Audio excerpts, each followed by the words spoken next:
Welcome to Let's Do It Again. We here with Brother Taj Tarik Bey, Brother Mosey Bey, and Dr. Ali Muhammad Bey. First, we're going to bring up Brother Taj Bey, and we're going to do this expeditiously. And so it's not a lot that I need to say about Brother Taj, because Taj is on the job every day. Wherever he travels, wherever we go, everybody knows Taj Tarik Bey, and they know him because he's doing his job. The Holy Quran says, to teach men to be pure in heart, you yourself must be pure in heart. And I cannot think of a better example than Brother Taj Tarik Bey. Islam? Islamos. I know we had some issues with UCCs, contracts, etc. So we're going to run on some things real quick, and we're going to run some consciousness. It's a good thing that we have Brother Abdullah Mosey Bey here today, and Dr. Muhammad. You're going to get a lot of knowledge and information that you need. Remember this, Noble Ali said, study, study, study. And when you would have studied well, study yourselves. One of the problems that we're having is that a lot of infiltrators came into the movement in the 20s and were suppressing information. They also got rid of Noble Ali's national paper, which was supposed to inform you. So wherever there's a Moorish Science Temple, you're supposed to have a newspaper and you're supposed to have a school to take your children to, but they stole the money. So you must understand what to measure this thing by so that you don't get confused, because you see a lot of confusion. When you go to a temple, your child is supposed to be at a school there, and then there's supposed to be a businessman's league, and you're supposed to learn business, industry, etc., relations with other nations, etc., and those things necessary to make you better citizens of the world, not just here on your land. And I want to say this about the Uniform Commercial Codes. The Roman Catholic Church, the U.S. democracy corporations, slaveholders, and the international bankers together adjusted fundamental rules of trade and commerce into the Uniform Commercial Codes to hide a debt that they created. And then trying to say that you owed the debt, and then they want you to make a contract to expunge the alleged debt, which would then therefore have them a present case contract by which to come at you later. So be careful with the UCCs. Study well.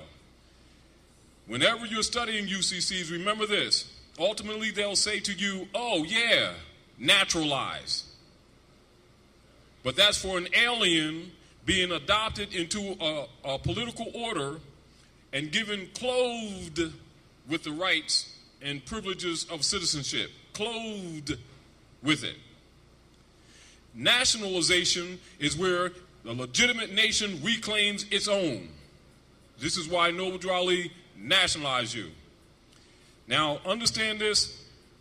Any contract that you may have or that you may have made allegedly or otherwise, whether it's linear, implied, etc., is in its nature void if it's missing the essence of honor, if it's vague in any form, if one of the party members is a minority, a minor, an infant, operating not with free will, if it has no substance, and if you're not a real signator to it. So when the Europeans be telling these people that your mother sold you with a birth certificate and a driver's license, a marriage license, Social Security, and thereby bound you to a debt that he created, that is called, in law, void ab initio. All right? Write that down. Keep this in mind. If a debt exists, if an obligation exists, then a contract must exist. Do you understand? Now let's back up and let's get real. Most of you have been studying so we don't have to beat the horse. Islam is I, self, law, and master. That's an acronym. Creed is just doing rituals to remind you of disciplines. But science is knowing what you're talking about. Do you understand? The divine order from your maker is the law is you. This is the reason why whenever you deal with a contract or whenever you're dealing with any litigation whatsoever, they'll say to you, your left sneak is tied to your right sneak. Do you understand? Because they're really asking you for permission to agree to them having a jurisdiction. Do you understand? Jurisdiction means power and power of attorney. These are keys. So whenever anyone claims a debt or an obligation to you, your job, and this deals with both abstracts and realities, real property, etc., you're supposed to say, keep this in mind, learn and study. Where's the contract? Produce it and introduce it into evidence before we discuss anything else. If you are in a legal process under a writ in the nature of discovery, demand that all parties produce the contract. When you go to court and like say they how many of you know that tickets are contracts? They're suits. All right?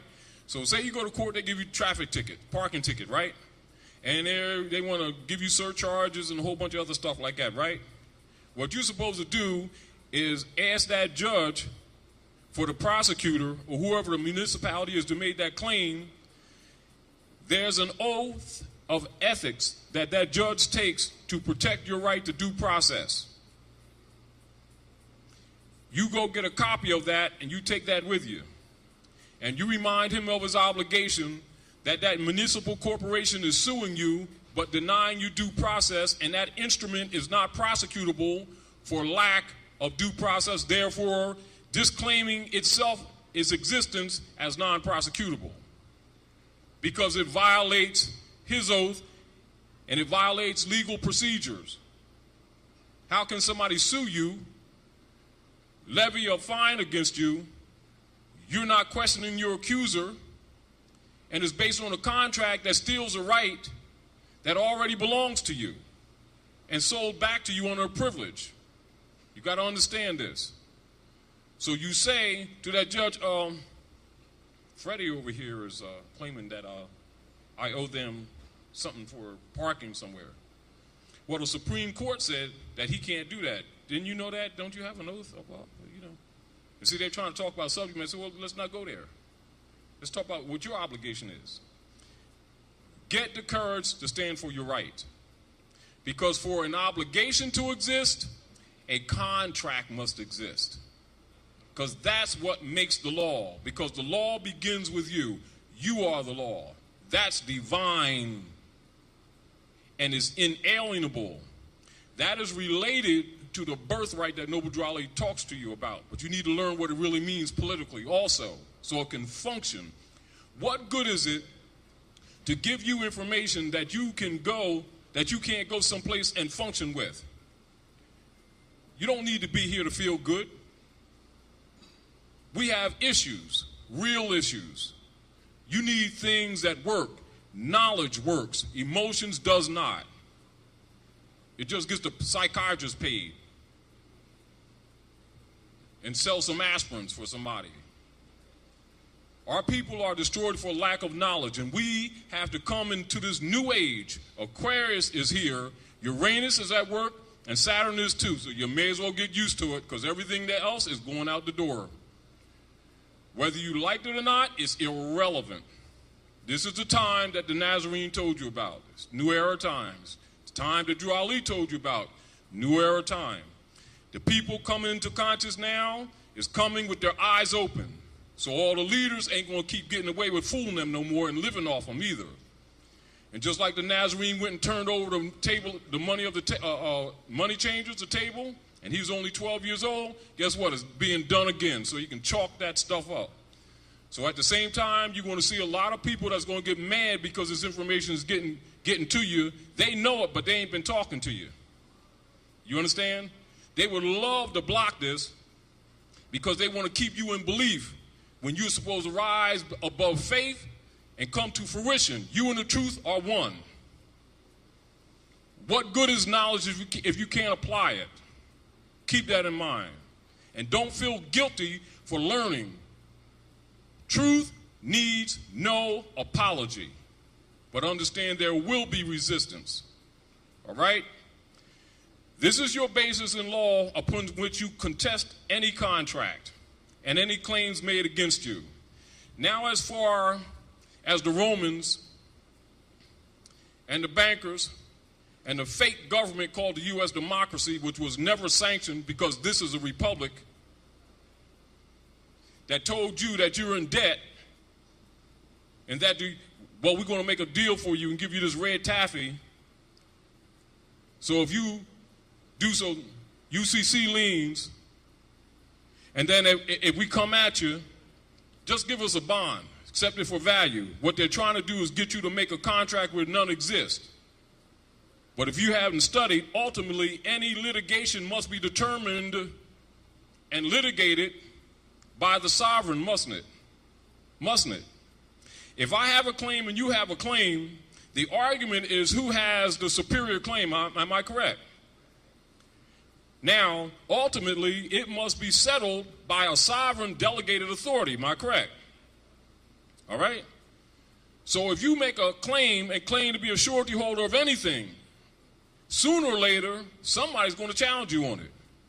Now, since we're under occupation and we have foreigner Europeans claiming to be Americans who they are not, who got you fooled thinking you're suffering from prejudice when you're suffering from birthright theft, and you got a bunch of leaders who work for federal and central that keep pumping this civil rights crap at you, which is a fraud, which was struck down by the Supreme Court in 1883, 1886 as unconstitutional, has nothing to do with the reality of your condition that kept you spinning your wheels, though. Do you understand? You got to wake up. We're only here to help. We're not your resolution. We deal with knowledge. We don't deal with emotions. We don't care what your beliefs are. That's personal, like your underwear with the airplanes on it. Keep your pants up. We want to solve problems. We're your brothers. You are our brothers and sisters. We come as equals. Ain't no big I's and no little U's. You are our keepers, and we're your keepers.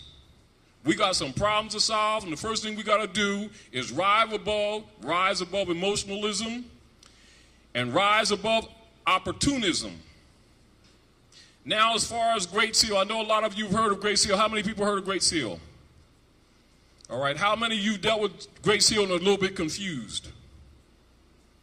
All right, let me tell you what Great Seal is so you don't get confused. Pull out a dollar bill real quick.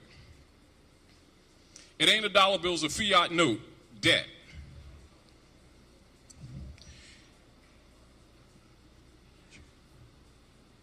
We'll be getting together in the future with Brother Ron March to do a trip to Alexandria, Virginia, to show some of those who are willing to go some of your history that people from around the world come to see while our people are on the street selling drugs to each other trying to go back to Africa. No, just tell this is like it is. And understand the same problems they have there we got here in Detroit. Another issue with the bankers taking the property of all these people. You know why they're taking the property of all these people?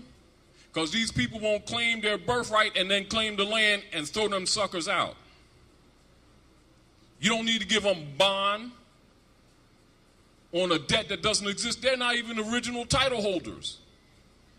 Anybody that's dealing with a forfeiture relative to a claimed mortgage and they're trying to foreclose on your property, you to ask the sheriff for that claimant, i.e., the real estate guys, mortgage guys, whoever they are, to produce the original title. And if he's not a party to the matter. How about that? You got to start thinking. And the reason why you can't make claims on the property, because he's making claims on the contracts that he created with the straw on you. Don't try to be a party to the fraud, to that straw, to get an implied benefit. Disclaim it for the record and nationalize. And the more of you nationalize as a political body, you'll have the power that you've been seeking otherwise and can't get. He's only letting you hang out there with a taffy, and then you're going to wait a year and come back and take everything. Meanwhile, you don't have the consciousness that the power is in the sovereign. And nobody can sell you sovereignty because it's in birthright. It's inalienable. The fact that anybody even believe that it could be sold to you is the first part that shows you that you don't know that you're being tricked. And it can't be sold. And if they sell it to you for, well, you know, I'll sell you sovereignty for $200, and his other brother's going to sell it to you for $1,000, and you swear, and that's something that belongs to you at birth. Because it comes with nationality, not opinion. That's why in any papers dealing with UCCs, they usually put it in the back, which really should be in the front when they say naturalize. And they don't say it because basically Europeans are trying to claim your birthright because you won't do it. Because you're looking for a benefit, looking for a short way out. Well, this is a battle. This ain't new. They've been battling you for quite a few generations. But this knowledge will help you in a lot of areas, even though you're going to get resistance. Understand you will. But knowledge is also power. Keep that in mind. And keep in mind that our people have been going to and fro the earth, helping these Romans to devour nations. And come back here and you tell them the truth about themselves, and because it makes them uncomfortable or shakes up their associations with the clubs that they're in, they'll reject the truth, but yet they'll die, send their babies, and injure people that never did anything to them. And then get jealous when they come back and set up businesses in your community, because at least they fight back. We need to stop being hypocrites too. Also, I want to make some points on contracts. Who knows what a contract is? Real quick. That's not enough. Yes. Now on that dollar bill, look on that dollar bill real quick. This is a lesson we gave before, but I'm going to give it again. Take that dollar bill, look underneath the two seals on the back. The first seal under that Great Pyramid says the Great Seal, doesn't it? And then under the other seal it says of the United States, doesn't it? So now, since most of us are grown, let's deal with children, since we don't have children here. A child learns in 3rd grade, of is a preposition. That's the part of speech it is. Isn't that correct? Which means that's a substantive connection, isn't it? So how many people handle that every day and never recognize that this government is operating under 2 national seals that are blended into one? A child can see it. Of shows you the connection. Now you take that Great Pyramid. I'm going to ask you a question. Is that Rome?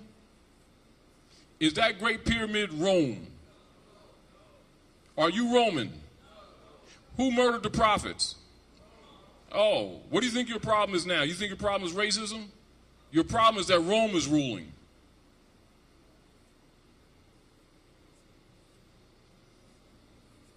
And you've been calling it something else because you've been following leaders who've been working for Rome. That's why you don't have no money. Because they came here to steal the gold. At what point did you forget that?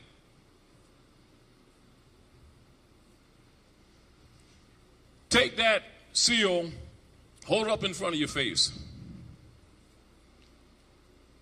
How many know mathematics? Physics, I know you do. Just general, algebra, etc. Know how the sun rises. You know how the Bible says, I leave these signs for you, the sun, the moon, and stars. If the sun is shining in the east, it casts a shadow in the west. Am I correct? Do you notice how it casts a shadow on that pyramid and you see a shadow on the other side? Huh? What do you notice about that shadow that defies the law of physics? Say it again. It continues underneath the pyramid. which means it's sitting over the sand, not on it. But that's symbolic. And then there's an acacia bush right at the corner. Now you notice an eye on that pyramid, right? Now I want you to look over and look over the head of that bird, which is really a doctored up phoenix bird, but they'll have it like an eagle. Now notice the stars that's above his head. It's in the form of Hex Alpha. Hex Alpha is what you call Solomon's shield, or the Star of Dawood, or some say the Star of David. It's Dawood. That's the emblem of the ancient Moabite Moorish nation, and that seal is the government. The bird come out because you fell. We sanctioned the United States Republic, not some democracy, to stop the endless wars between the Christians and the Muslims. They took over the government, put you in slavery. That's how you became in darkness, black people. Masonry, Eastern Star, Knights Templars, Union Guard, Kyklos, who are the grand protectors of the Christian creed, who you know as Ku Klux Klan, Skull and Bones, all of them know that except you. That's why in secret they wear our fez. So they took your crown and gave you spookisms. And you believe them. That's why you're in the shape you're in. And when I say you, that means us. We're talking plurally. This is your government. This is your land. Don't claim it. Illuminati's claiming it. And that's what your problem is. So they're telling you that you owe them, and the truth is they owe you.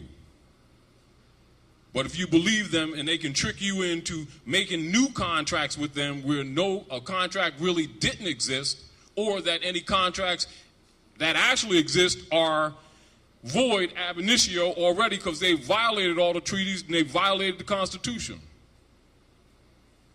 And that's what you should be charging them with, and not trying to become a beneficiary of the fraud, because it's only a red taffy and they're going to come and get you later. So I suggest to you, you better understand what government is and what contracts are, and you better nationalize for your own good. And don't do it because I said so. You better study and understand exactly what it means, because the world is changing so fast and you're going to find yourself in big doo-doo. And it's the truth. And we have to not let people fool our people about what this is. It ain't about what you believe. It's going to be about what you know. For real. And they're not playing, so we can't play anymore. We don't have a lot of time to play. So it's not about your emotions, not about how you feel, or anything else like that. Now, take that seal with the eye. Masonically, if you hear a Mason talk about that great seal, you'll hear this phrase. This is the code word. I've been to the mountaintop. That's it. If you hear a Mason say that, that's what he's talking about. And the Romans will kill you if you're a Mason and you tell that truth. Why? Because it's freeing these people. You understand? But they don't understand government because we've been held out of principles of civilization for so long. And you're not going to get back in it with emotionalism. You're going to have to study. That's why Noble Drew Ali said every temple must have a school. So you go to Moore Science Temple, and there should be a school next door for the children. If it ain't, then you better start charging these leadership to do what they're supposed to do. And Noble Drew Ali said the half has not been told. If I told you everything, you would go back to sleep. So that means they ain't going to give you all you need either. So don't let them lie to you and make them think that they're giving you everything they need. So I'm telling you just like it is.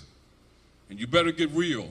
And he also said to you, be careful, Moors, because some of your own people is going to try to put you back in slavery. So don't just think that's because somebody got a little consciousness that therefore they're qualified or that they're honorable. And also Noble Drew Ali, when they tried to set him up in 1928, he wrote a letter, a series of letters, when he was in captivity, appealing to the few faithful Moors, and he demanded that that letter, Noble Drew Ali, demanded that that letter should be read at the opening of every meeting. For some convenient reason, it seems to be missing from the documents. I got it, and we published it. That's to let you know that Noble Drew Ali criticized the traders who came into the temples. So that's for them who keep on trying to block this information. So y'all got that too. We're gonna make sure you get that too, so you know what's up. You understand? So don't think that the European is your only enemy. You got overseers all around you. But see, if you have knowledge, you can disseminate who's who. You understand what I'm saying? Not with emotion, not with who you like, not how they dress, with knowledge. Knowledge alone. And for others, because I know a lot of you do research, go research the federal papers when they did the infiltration, and it might give you some names. So I'm just dropping this because I recognize that a lot of you people keep on trying to block information from you because you're waking up, like the sister said. See, and like Ron said on the radio, on the TV and the radio, people are waking up so fast, everybody's getting nervous. That's why they're also doing a lot of oppression in a lot of ways. Do you understand? That don't make sense. And people sitting around, that ain't due process. How come they doing it? This is unfair. Just like the Gen 6. Huh? Well, let me tell you, what you need to do is look at the territory with the Gen 6 and think about the Treaty of Kent during that period of time and that area. That's what you really need to look at. They're trying to reaffirm their false claim of authority. So what they're doing to them is only symbolic. They're not really important. It has to do with all of you. Do you understand? But by these people not knowing who they are, they go and keep thinking Indians ain't them, or they're some other people. In this book here, The Wonder That Was India. When I was in New York, I was putting an addition on my brother's house. I was putting a 48-foot addition on my brother's house because I'm a carpenter also and a builder. And it was a professor that lived around the corner from Hindustan. His name was Raj, and his wife's name Ela. She's a world-known artist.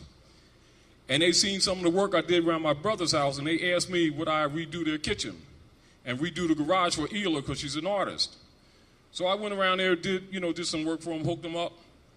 And he asked me how come my name was Bey and my brother's name was Cook. And I said, because I'm national, And so when I was working out, all of a sudden, every time I go to work, they had this desk all cleared with this like silk cloth on it and a tray with a book, pencil, lighting, an elephant they call Gishna. Yeah.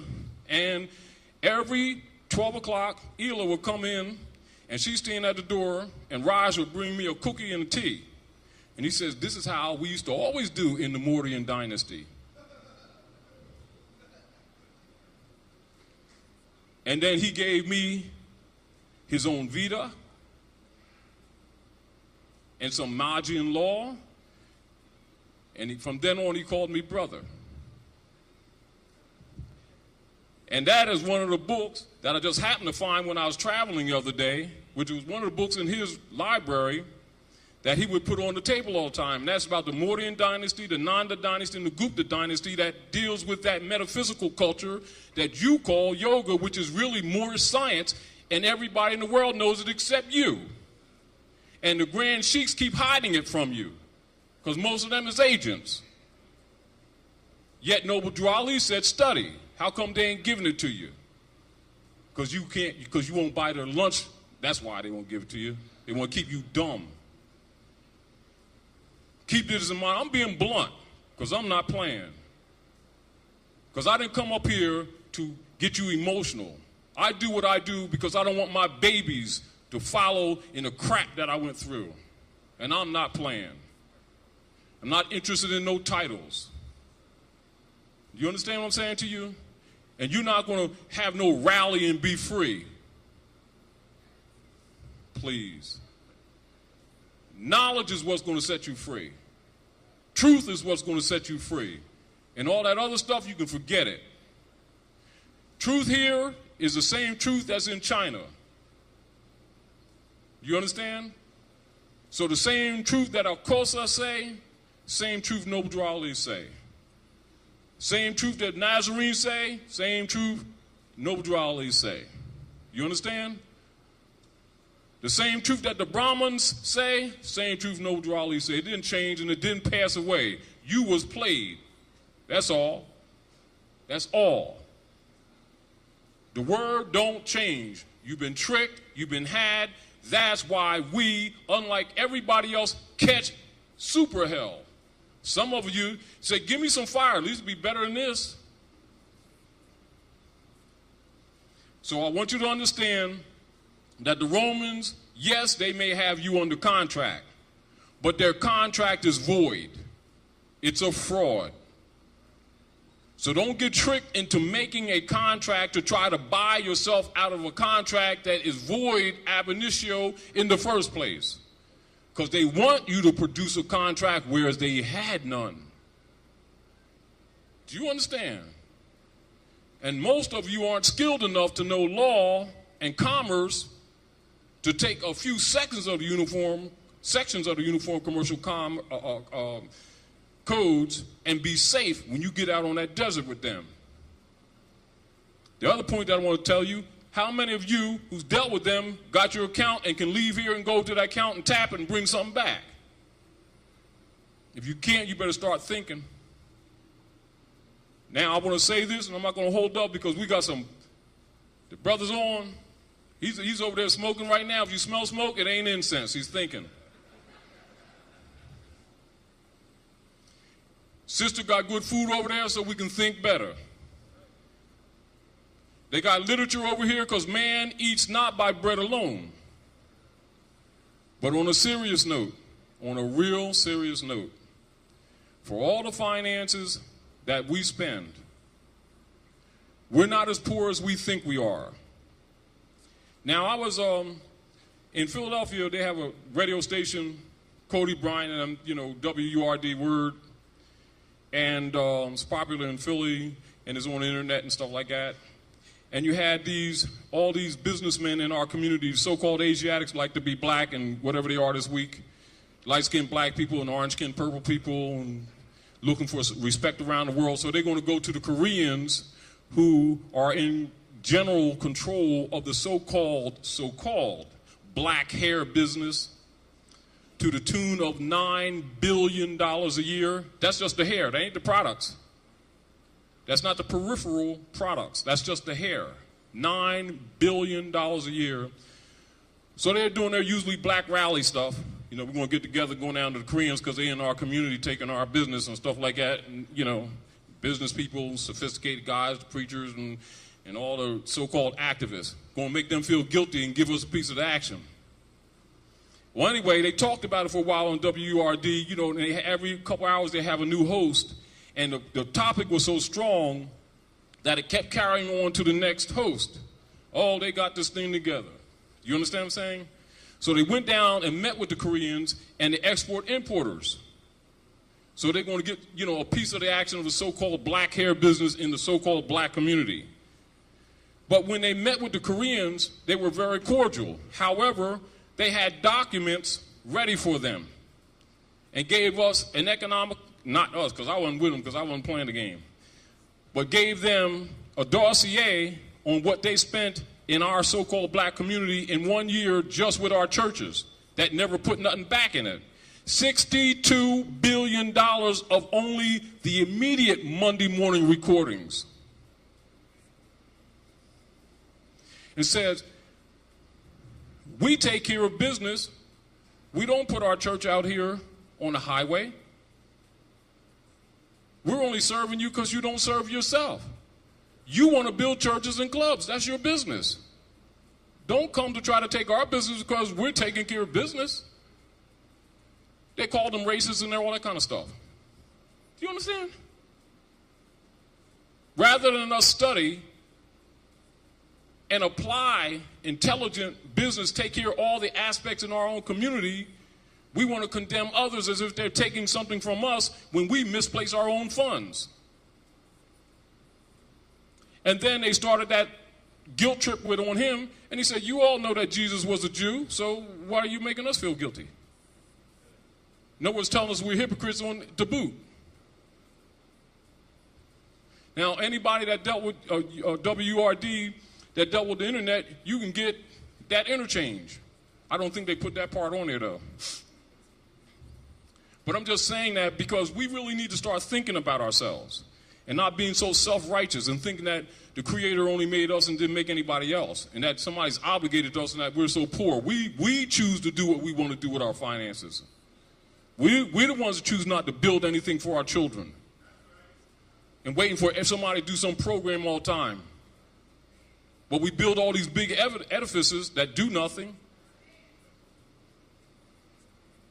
That's why Jesus was disputing at the age of 12 with the doctors of the law in the temples. Why? There was doctoring of the law, that's why.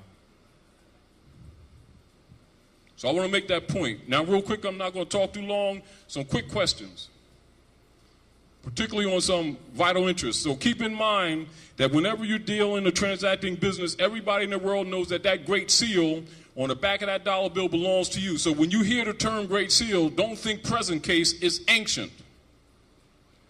That's the symbol of civilization on the planet Earth. That's why that symbol is the most important symbol in all secret societies, and it belongs to you because you're the mothers and fathers of civilization.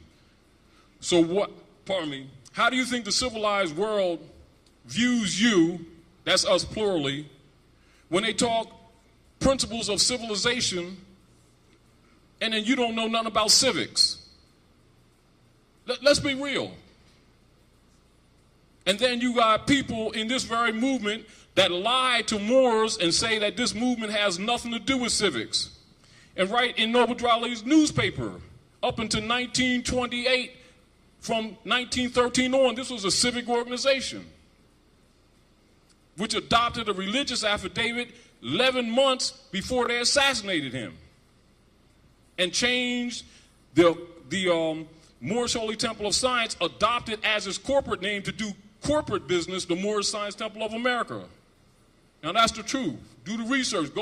We got the documents. That's for some of you who've been played and fooled, to let you know, because we study. And we command that all with us study. And we command you to study and protect the prophet and the movement, because it's in your interest. You understand?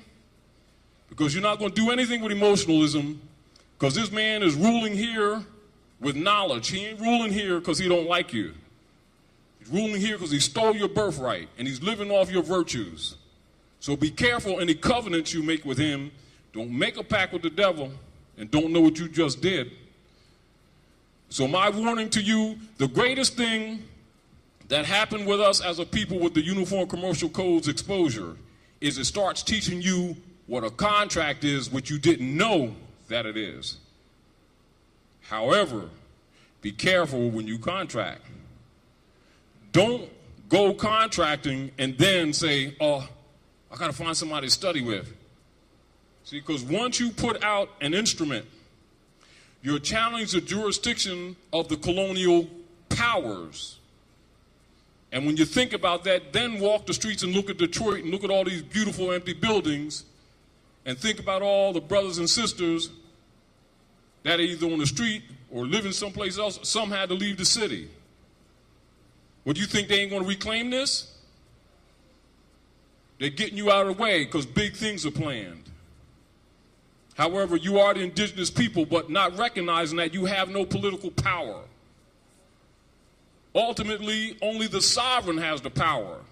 So now they're offering you to sell you sovereignty with the package when you're already the sovereign. You just sleep.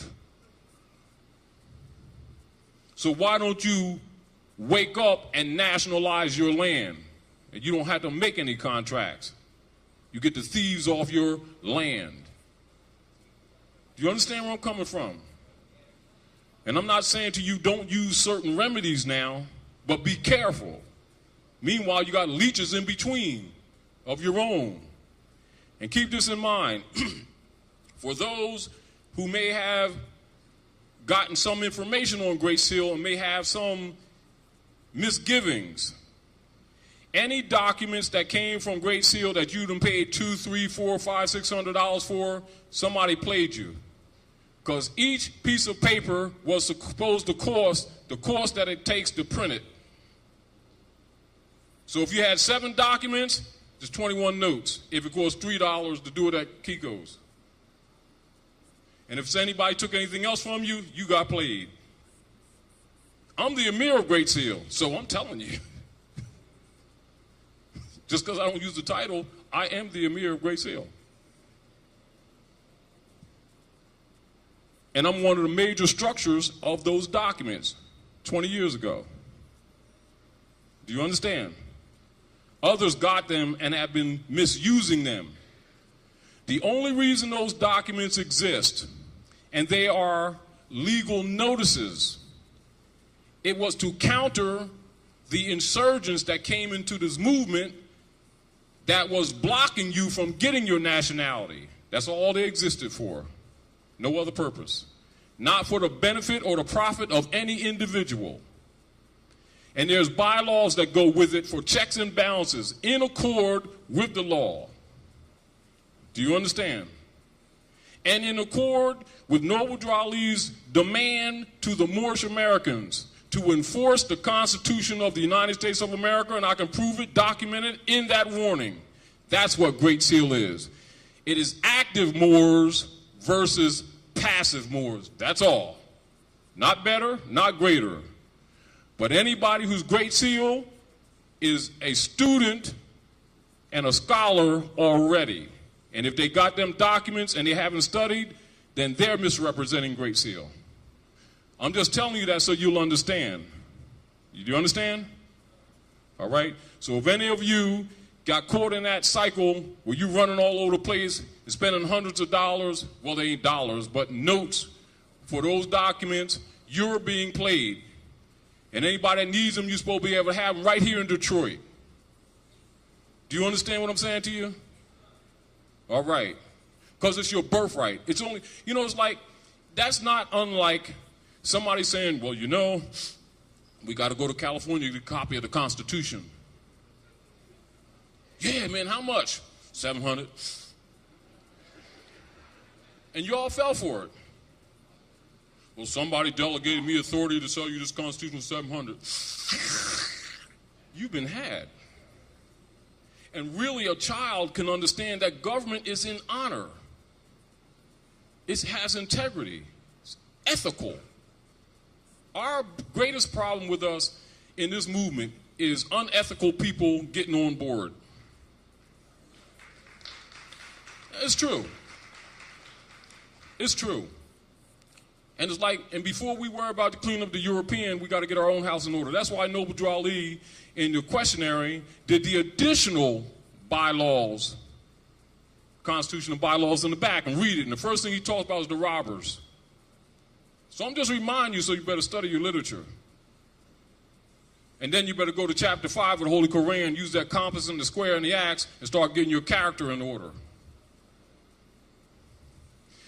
Other thing I want to say real quick, when you go in the Holy Quran, circle 7, and when you go into your Book of the Dead, and you go into the Vedas, the Magian Law, Waspi, Bible, etc., one of the principles that is given to you is what? Man, know thyself. Am I correct? How many Moorish Americans have never been given the true knowledge, quote unquote? Remember, Noble Drew Ali established Moorish science. And then people will tell you, this ain't scientific. Just keep this in mind. I'm going to show you how you've been played. And if you ask the average brother or sister who's even been in this knowledge for years, say, who are you? Who made you? And then they'll give you the answer according to the questionnaire or their first thought. They'll say, I'm Moorish American, because that's standard. Then you go to the questionnaire and say, who made you, Allah? Now, in I think it was about 25 or 27, Noble Drew, they had a meeting, and we was doing Sunday school. Noble Drew, his sister says, they was going through the questionnaire. You know how we go through the questionnaire, Sunday school? And he said, who made you? And the sister said, Allah. And the prophet said, who made you? And she got a little wrinkle in her eyebrow and says, Allah, because she was answering properly according to the questionnaire, logically. And the prophet said, I know. I wrote it. But I'm asking you, who made you? Keep that in mind. And apply that to every one of those questions. And remember, he takes you full circle because it's 101. So 100 questions, 100%, 100% is 360 degrees. It took you around the wheel and started you again on the next cycle. And you're in that cycle now. So you ain't going to deal with no emotions now. Right now, you better get your skates on. And better have Teflon wheels, because we're going to take you faster than that. Because as soon as you catch up with this, we're going to hit you with something else, take you to another degree. And that's for real. So get used to it. You ain't heard nothing yet. But you're going to need it because they're on you, and they're going to start starving you too. And I guarantee you, when they start starving these people, and they're going to do it, and yes, they're going to gentrify and get you out your houses, you'll be surprised how quickly these people begin to understand what we've been telling them. That don't quite get it right now. We don't quite understand. Pain is a great teacher. Great teacher. Islam, hit it, brother.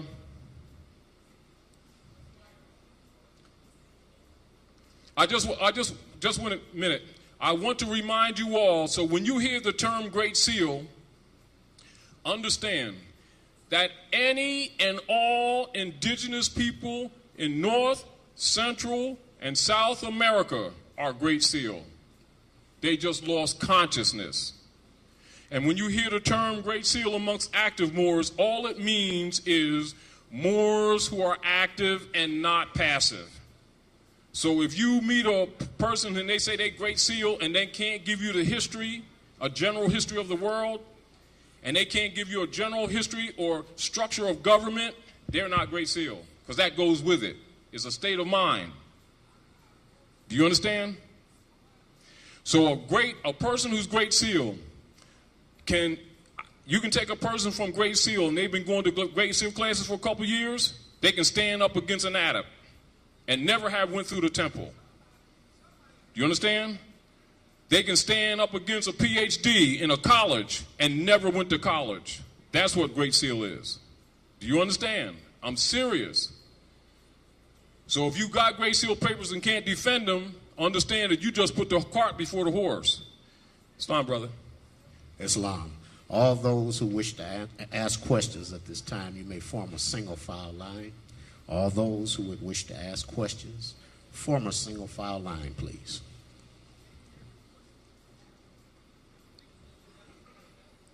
Islam, brother. Islam, Brother Taj.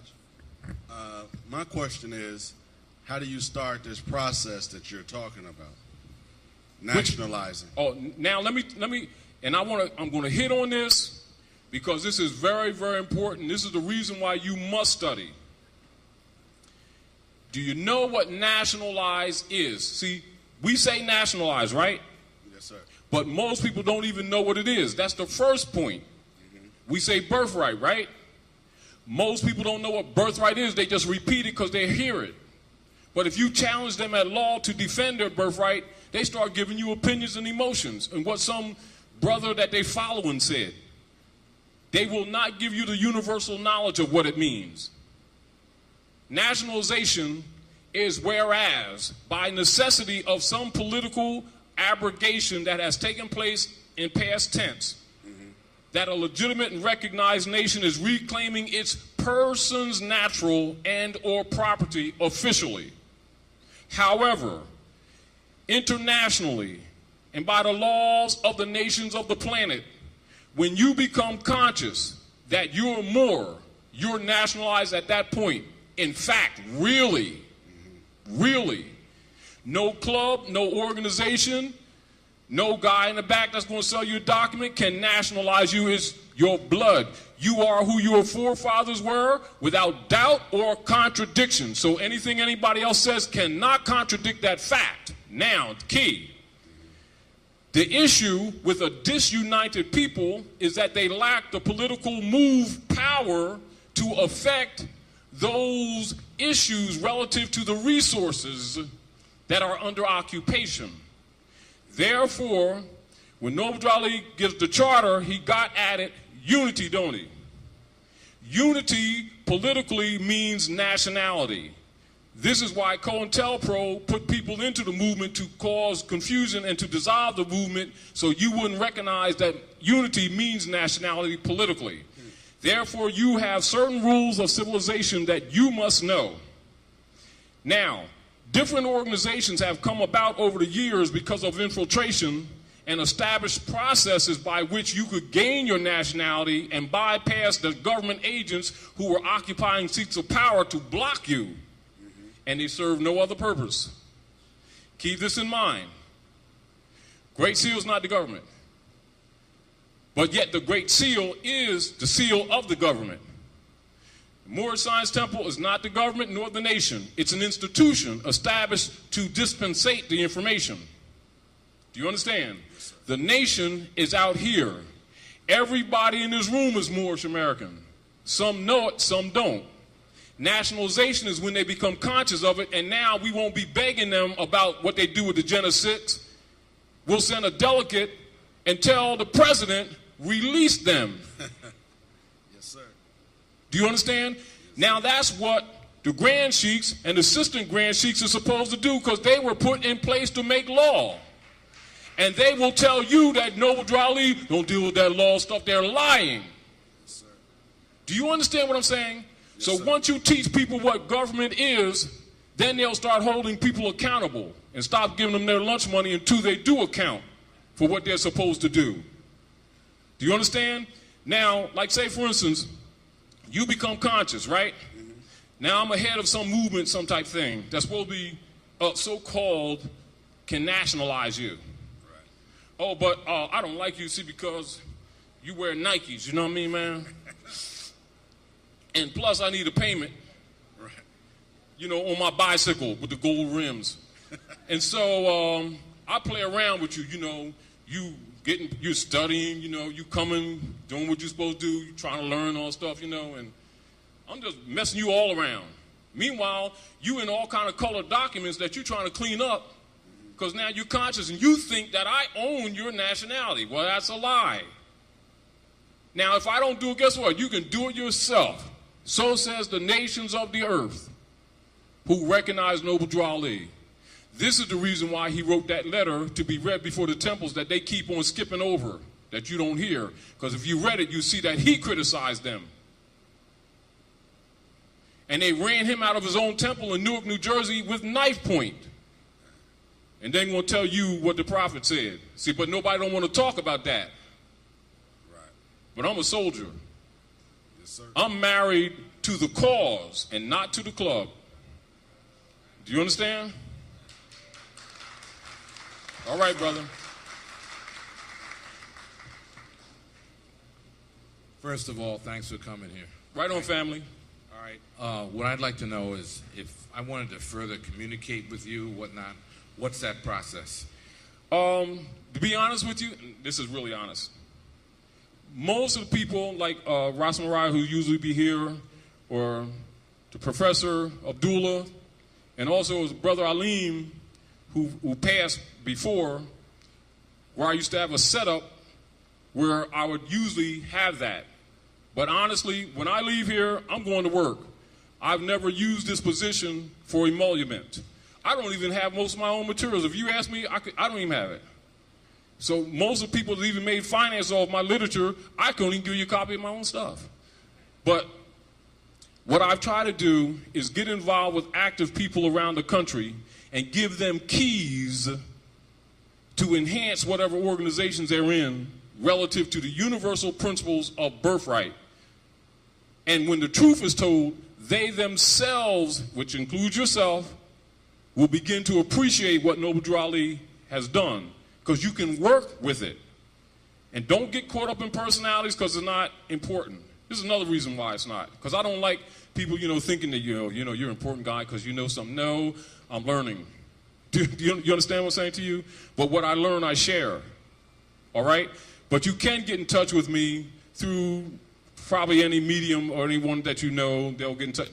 Geronimo, Sister Noliosa, etc. You can get in touch with me. You mentioned the Book of the Dead. The Book of the Dead, What part Misraim. does that play in this? Misraim, because part of that is what they translated the Bible from. I'm well aware So, of that. like when you open up the Bible and it says translated out of the original tongues, but the priests don't never tell you what the original is? I just told you one of them. That's all. Okay. Thank you. All right. So now you can be a scholar. Free that fast. Ain't cost you nothing either. You got to pay for no degrees. Islam Queen. Islam.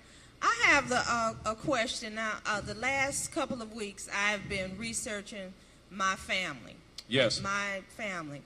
And my family comes from Nova Scotia, Canada. Yes. Canaan land. And Canada, Canaan land. Because you're Canadian. You're Canaan, and so are we. okay. All right. Now That's not European. Let's just throw it at you. Okay.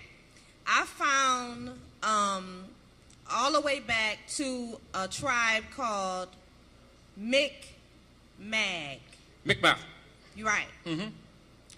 Now, if I say that I'm a Moor, just by the definition, Let me school you. okay, please. Moor is modern and short for Moroccan.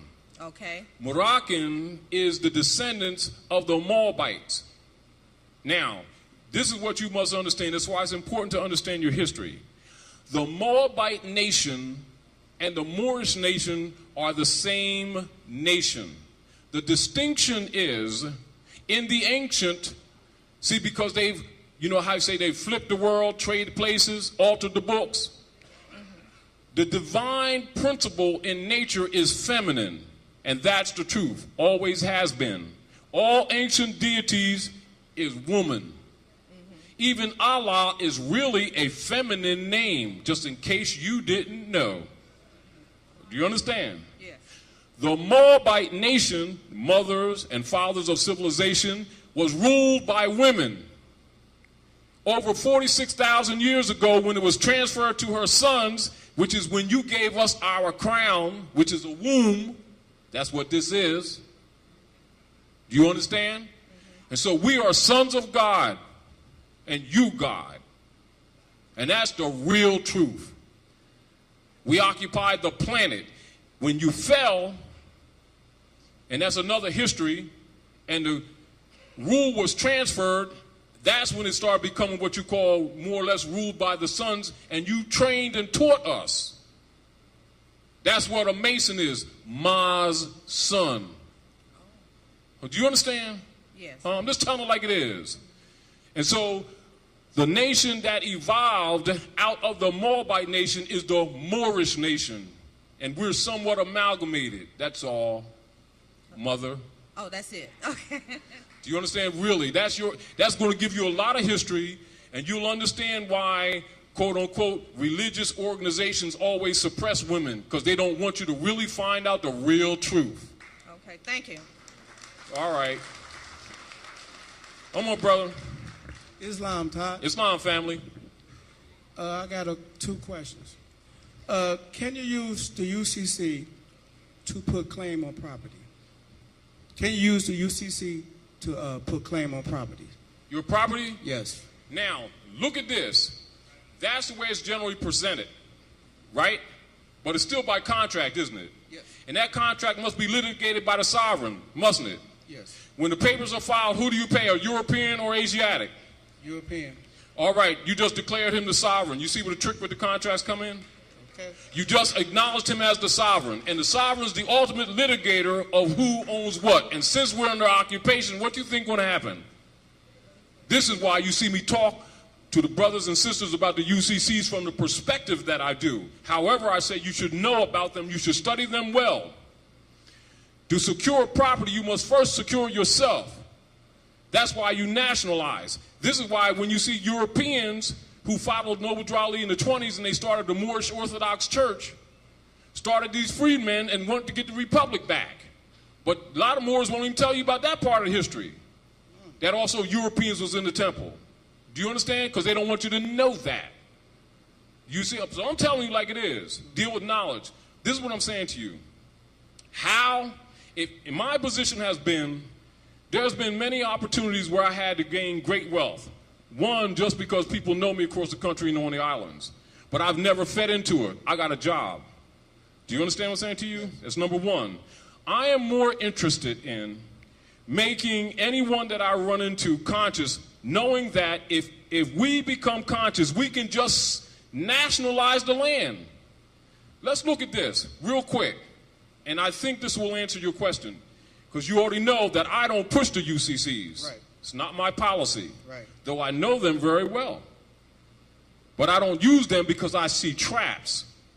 But I know people are anxious because they think they can get something real quick and bypass years of learning, but they don't recognize that nationalization will do it all. And that even when they give you the Uniform Commercial Codes, they tell you, oh yeah, naturalize. What do you think that they're saying in those little lines? That's the ultimate power of the sovereign. And if you're the sovereign, Noble Ali says, I'm going to ask you a question. Where's the Moroccan Empire? Right here? No, not right here. Where's the Moroccan Empire? Oh, in Morocco. No. Where's the Moroccan Empire? You got documents, you Great Seal. Where's the Moroccan Empire? Right. Northwestern Mexum. Where's Northwestern Mexum? What is it called in all secret societies and in Great Seal? The North Gate. You see what our problem is? Are you? Yeah, I'm listening. All right, now, the whole principle is that we know that the sovereign is the superior. It is the absolute allodial position that Noble Ali put us in. But we won't respond. We keep trying to look with a contract that the European is giving us on a debt that he already starts off with the code telling you is a fiction. And the straw constructs upon which an obligation is claimed is a straw. And then we make bonds to try to own something. Now we got a contract with him confirming the straw or buying into it. It's an unlawful construct, which is void ab initio, and then seeking a benefit which now takes you out of any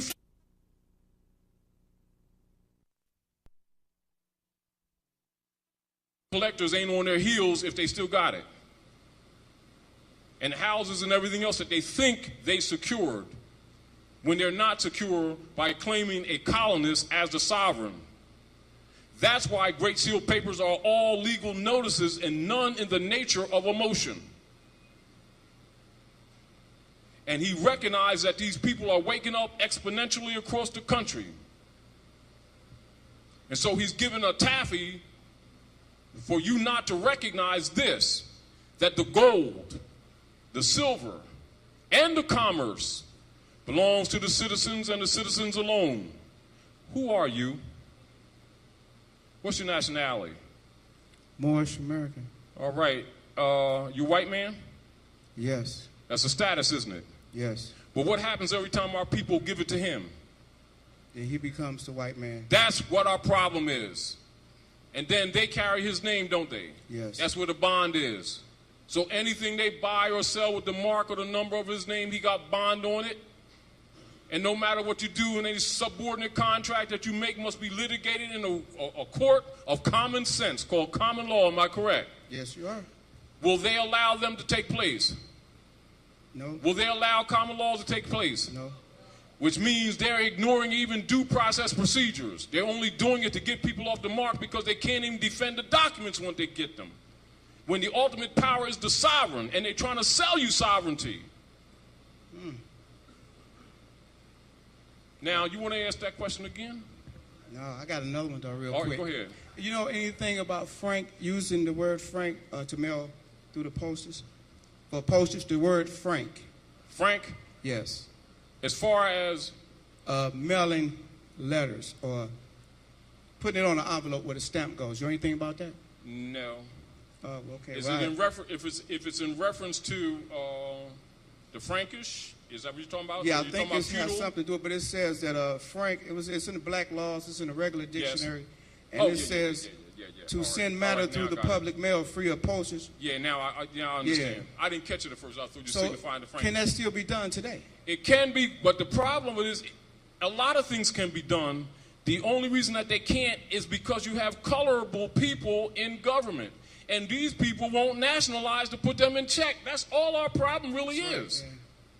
It's all our problem really is. You know and I know that the European, when we make an argument, you know this, that they will recognize it, but they won't let it get on the books so that another person can't use it as precedence. And so they think our position ain't working. Do you understand what I'm saying to you? Right. Huh? No different than, I rushed out and, left my shirt that I was wearing with the suit, and I was really whatever. So we ran over the store real quick, me and Geronimo and Noliosa, etc. And so we just went in the back, and everything we bought, they wrote the tax off. You understand? Yes. That's because of our status. Right. I don't need no document for that. That's the consciousness that we need to present to these people. You don't need a document to exercise a right that already belongs to you. This is what a lot of the sellout Moors don't want these Moors to find out, so they can control them. Do you understand? Yes. And so the same thing with all other property. When I go to Home Depot, right now, all right, when I'm at my brother's in New York, I got a suite up there because I redid his house and took one of his garages and made a suite. So when I'm up there, I just stay there and I work. When I'm in Philly, I rent an apartment, right? And then when I'm in Jersey, I got 2 houses with my sisters and their nieces, and I'm there. You understand?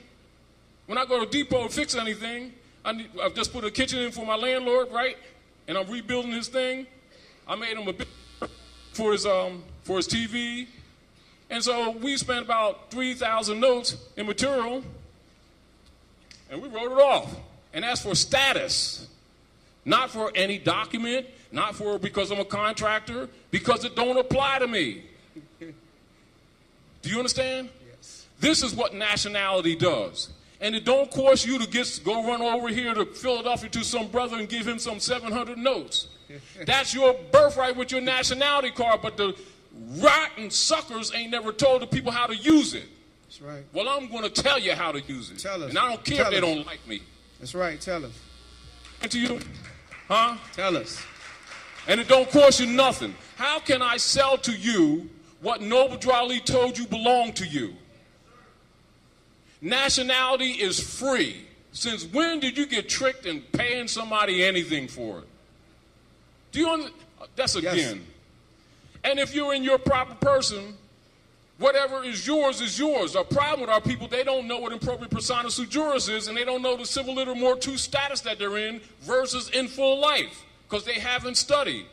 And certain persons made sure they didn't have a school and no bus that they've been collecting funds for also. Come on. Islam. What else, brother? Islam.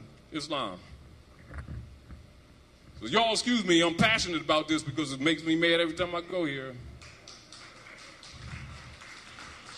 Islam, brother. Come to the mic, please.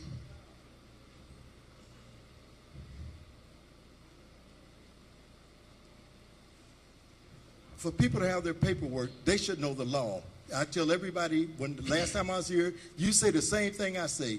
I tell every Moor that I run into, I call them so-called Moors because I'm a Moor. And I said, brother, got your paper? Yeah, I got my paper.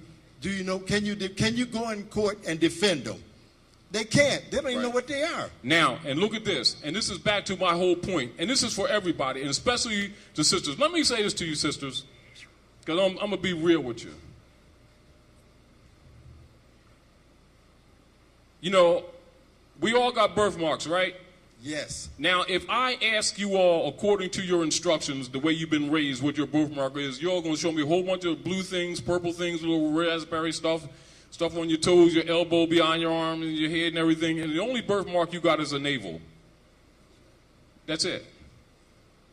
That's the proof of who made you. undisputable proof of who made you. However, at this present time, she's unconscious. She's unconscious because she's been preoccupied with the cares of the world. And so Noble Ali lift her up because humanity is written on her womb. So now when these thieves amongst us are disallowed of putting their heel on her neck, and amongst those secret societies, we take that sword off from over the top of the head of that Sphinx and hand it to her, we can solve a lot of problems. Also, the rule is we go to no school and disrespect that we go into the first grade and then start talking about where's my college degree next week. This is the problem with the way this information is being dispensed. So we have to implore or appeal to the intelligence of Moors who are newly conscious. They don't become Moors. That's another fraud. You are already who your mothers and fathers are. You're only becoming conscious. And so the distinction is, are you conscious or are you not conscious? Now I want to show you ordinary dictionary, right? Brother, do you mind? Sis? Now let's deal with children. Now imagine our children, right? Who our parents have been telling them they're black, right? We got a lot of scholars been writing black books, haven't we? We give them credibility, don't we? You know why people around the world disrespect us? Because everybody and their dog knows who we are and we don't. Can you go to a dictionary and look up the word black? Black. Now I want to tell you something. 8 parts of speech, basic grammatication, 3rd grade level. Black's an adjective. Therefore, it's not a proper noun. Is it a name of a person, place, or thing? Can a child understand that? How come adults can't? Give me the part of speech that's right behind the word, sis. It's an A. Say it again. A. Which means what? Adjective. Now I want you to look right down. Go ahead, write down. And what do you find? You find compound words, don't you? Now go right down and look and find black or Moor when they give you the history. Because the etymology of the word is key. And right in an ordinary dictionary, it's got black, Moor, then it separates them, puts the black in small case and capitalizes the Moor. It ain't hidden. But we don't read. Yes. All right. All right. Now, when you get a chance, look that up and share that. Y'all go home, look in your own dictionaries. Islam. Islam. Now check this out. There was a place called Mauritania. Yes. M-A-U-R. That's where part of our name came from, the Moors, from Mauritania. Yeah. How many's heard of Mauritania? Yeah, don't hold the mic, just talking it. Go ahead. Okay. How many people have heard of Mauritania? Yes. If you haven't, that's where you came from. That's the name where Moor, M-A-U-R, it wasn't M-O-R, M-O-O-R, or M-U-U-R, it was M-O-M-A-U-R, is a place. Now, this is the really correction. Mauritania is really a section of an area on north coast of Tamari, Algiers, Tunis, etc. But the empire is where you're standing. Over 70,000 years.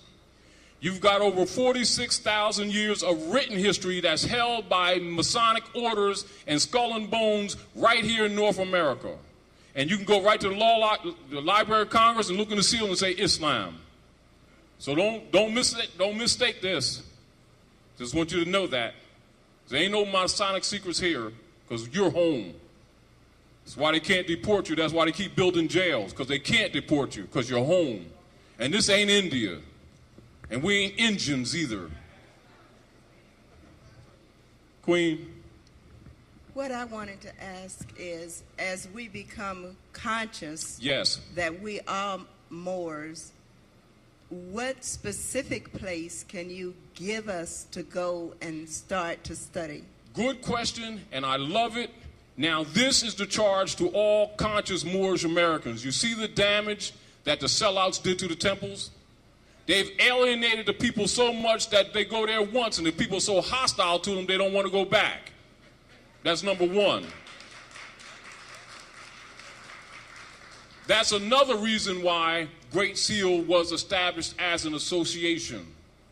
That's also why CM Bey did what he did in the 40s to bypass COINTELPRO agents who was trying to alienate you to make you jump off before you recognize what you really had. Their job is to alienate you. That's why they're hostile. So don't misunderstand. But I'm saying to you, sis, mother, sister, wife, sweet maiden, Noble Drew Ali said, in order to change the people, you must change their literature. I'm going to give you another rule. You got a lot of people calling themselves sheiks, shakums, grand this, grand that, poobah, potentate, and a whole bunch of other things, PhD, LLD, doctors of law, etc. This is the rule for all of you, and this is the rule of the world, the rule of the planet.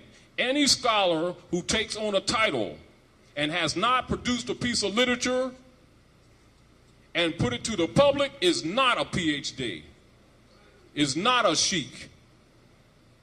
That's a rule. So if somebody tell you I'm the boss guy, I'm the grand this, I'm the grand that, and can't give you literature that they produce that is public, they're lying because they violate the rule. That's why Noble Drew Ali say, in order to change the people, you must change their literature. Furthermore, Noble Drew Ali said, Moors, the most powerful weapon in the hand of our group today is our press. How come you don't hear them Moors saying that to you now? Which means you would have known where to go because it would have been in the newspaper. How come the Moorish guide ain't around? Then you start thinking about government agents, and then you'll know why they ain't around. How about that? However, that's why you're here, and that's why I'm here, to rescue you from those demons. Because once you're conscious, you can do it yourself. It's your birthright. On my certificate of divinity, it says the hedges and the highways. It don't say some club and secret club keeping it from you. Chapter 29 of the Holy Quran says, "O you son of heaven, who has been raised to sovereign power by your equals," read that Quran. Then they'll tell you that it ain't got nothing to do with sovereignty. Lying again. Chapter 29. So I'm just dropping that at you so you can get wake. But I'm saying to you, study. Study, study. And there's enough people now awake. If you go sit at a coffee table with some friends who are awake, go do that until you get organized. Thank you. I have. And the prophet also said this, Queen. He said, if you're a bunch around a lot of Moors that ain't about nothing, get out from under them and get with somebody who's doing good and help them do some more good. Islam.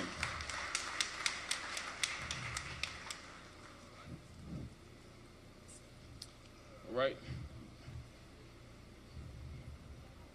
How many minutes? Yes. All right. Anyway, Moors, I have to leave because I got to catch a bus. You're going to be hit with it. And if you notice, and there's one thing I want you to notice about Great Seal, it's not about documents. It's about study. You know that, brother. That's what you do. You know that because that's what you do. That's Great Seal. A person giving you documents don't mean Great Seal. If you see a body of Moors studying and dealing with knowledge and information and sharing with their brothers and sisters, that's Great Seal. Peace.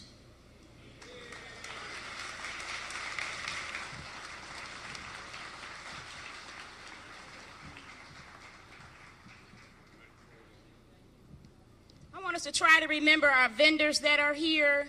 We have vendors selling a lot of informational books and CDs.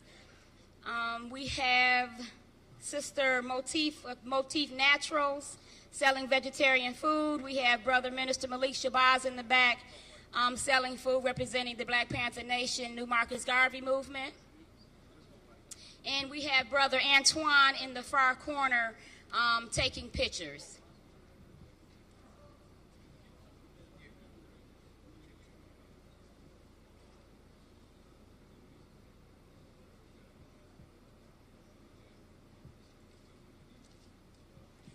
Okay, I want to introduce to you Brother Abdullah Mosey Bey.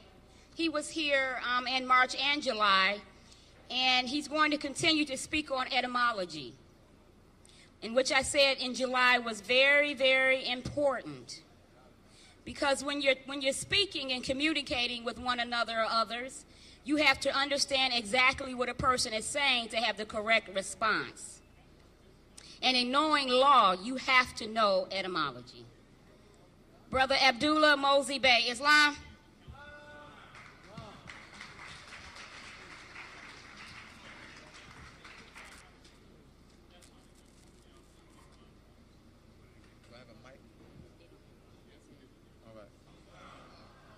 It is great to be back here in the Moorish territory where the private corporation called Detroit operates. You're not in Detroit. As we all know, you're not in Detroit. I want to first thank Sister Nola Iso and Brother Geronimo for bringing us out here and for being the warriors that they are. I want to thank them for their hospitality. I also want to extend thanks to Sister Suzette and Brother Largy for their hospitality. I want to extend thanks to Sister Jacqueline and Brother James for their hospitality. Extend thanks to Brother Shabazz for his hospitality. And Brother Ron Marsh for his hospitality. We've been treated as we are. We are royals. We are nobles. So they're treating us as we are by birthright. All right? So I don't want to say we've been treated like nobles, like royals, because we are that. We are all that by birthright. We are the nobles and royalties of the land. All right? So thank you. Now, the issue for this lecture is restoration, reparations, restitution, and nationality and birthright, and the class action process. And what we're doing is giving you a solid foundation so that we can structure the class action suit. To begin that process, you must first be indeed who you are. Brother Largy and I were talking about, he said to me, Brother Abdullah, most of the people who are going to be at the lecture today are those who have some idea of who we are by descent. How do we reach those who have no idea? How do we get to those who are in Highland Park? All right? So Brother Geronimo and I have been talking about that. We're going to be strategizing so that we can expand.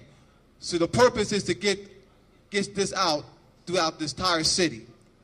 All right? And throughout the entire territory. And definitely we need your assistance. Sister Nola Iso and Brother Geronimo need your assistance in doing that. To make this very effective, we need to organize in government structure in this territory. Bring those who are unconscious into the existing organized government structure. What I recognize, my brothers and sisters, that many of us are selfish.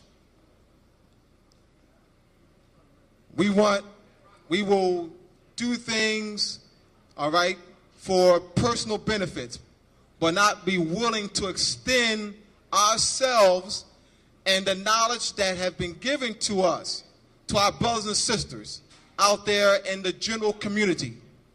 So I am encouraging you, and I trust that I will have some effect, some influence on you to do just that. As we came out here, Brother Taj, Brother Ali Muhammad Bey, and myself, we came out here to extend ourselves to you, showing you that an example on what you need to do to your brothers and sisters who are unconscious, to not stay in your houses, to not just be in your closed circles, but to expand this consciousness throughout the entire territory. As we are also connecting with brothers and sisters in the Moorish territory where the private corporation called Chicago operates, where we begin in the private corporation called Cleveland, private corporation called Indiana, so that we can begin to mobilize the entire Midwest by the millions. That's where my mind is. It can be done with proper organization and with the mighty will that we have. It definitely can't be done with a sluggish will. All right? So let's...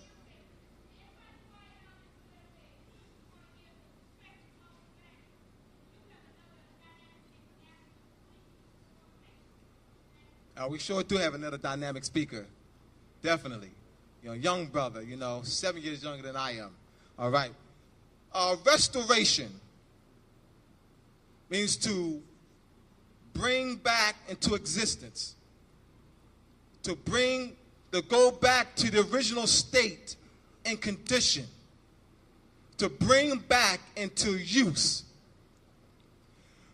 The argument of reparations is incomplete for us. Those who are agents of the Europeans push the argument of reparations as a complete argument. It is indeed incomplete. As an example, Europeans have stolen our land, have total control of our resources.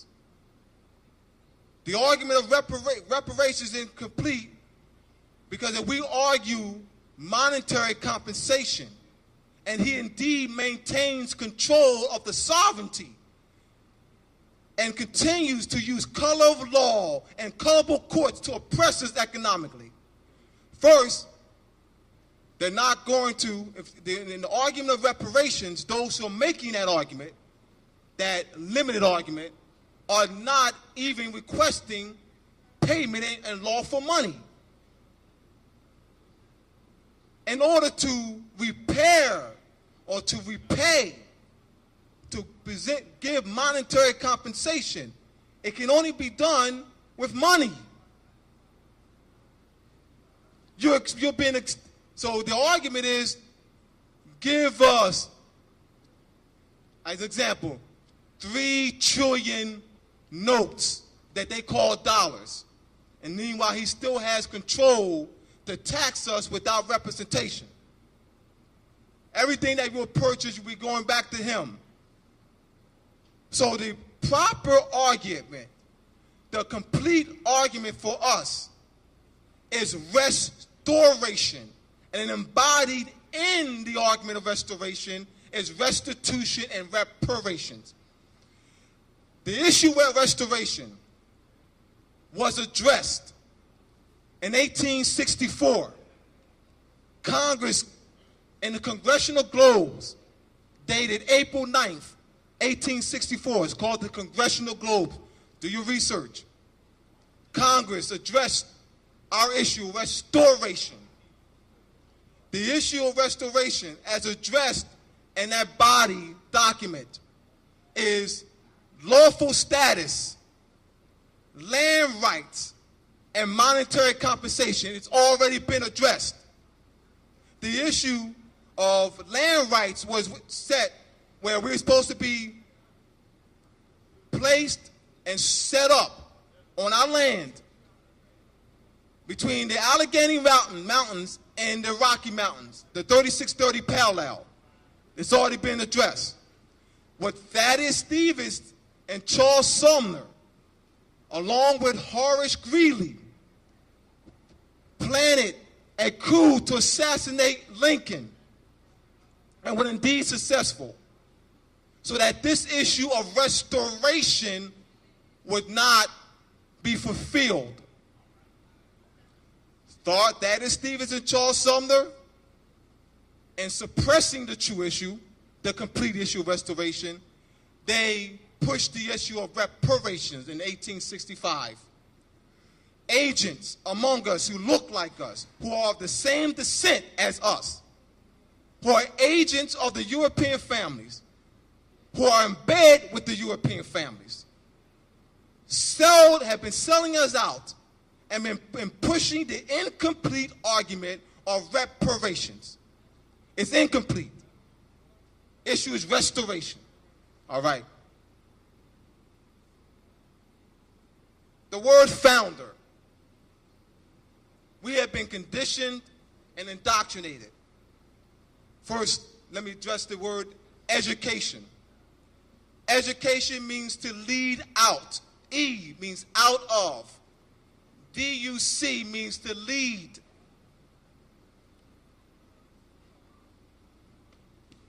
So we have not been educated. We have indeed been indoctrinated.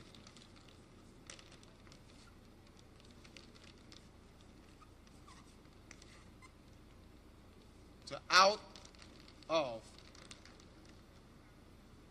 This, what we have not been given this in any public schools in the country.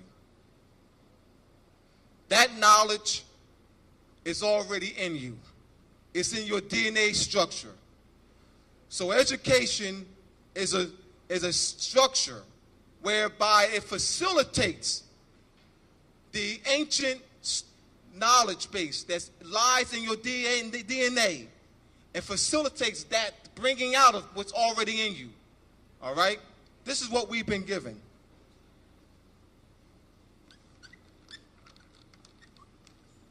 Indoctrination.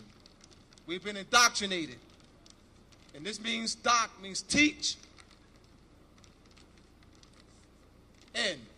Into. So the Europeans' colonial, colorable, distorted concepts have been put in us, thereby burying our consciousness. Drew Ali said, go back to that state of mind of our ancient forefathers and foremothers, ancient and divine creed, that we must learn to love instead of hate. Founder. We've been indoctrinated to believe, we've been indoctrinated in the public schools throughout the country, that the Europeans are founders of this country. We've never analyzed politically, lawfully, what the word founder means. Founder.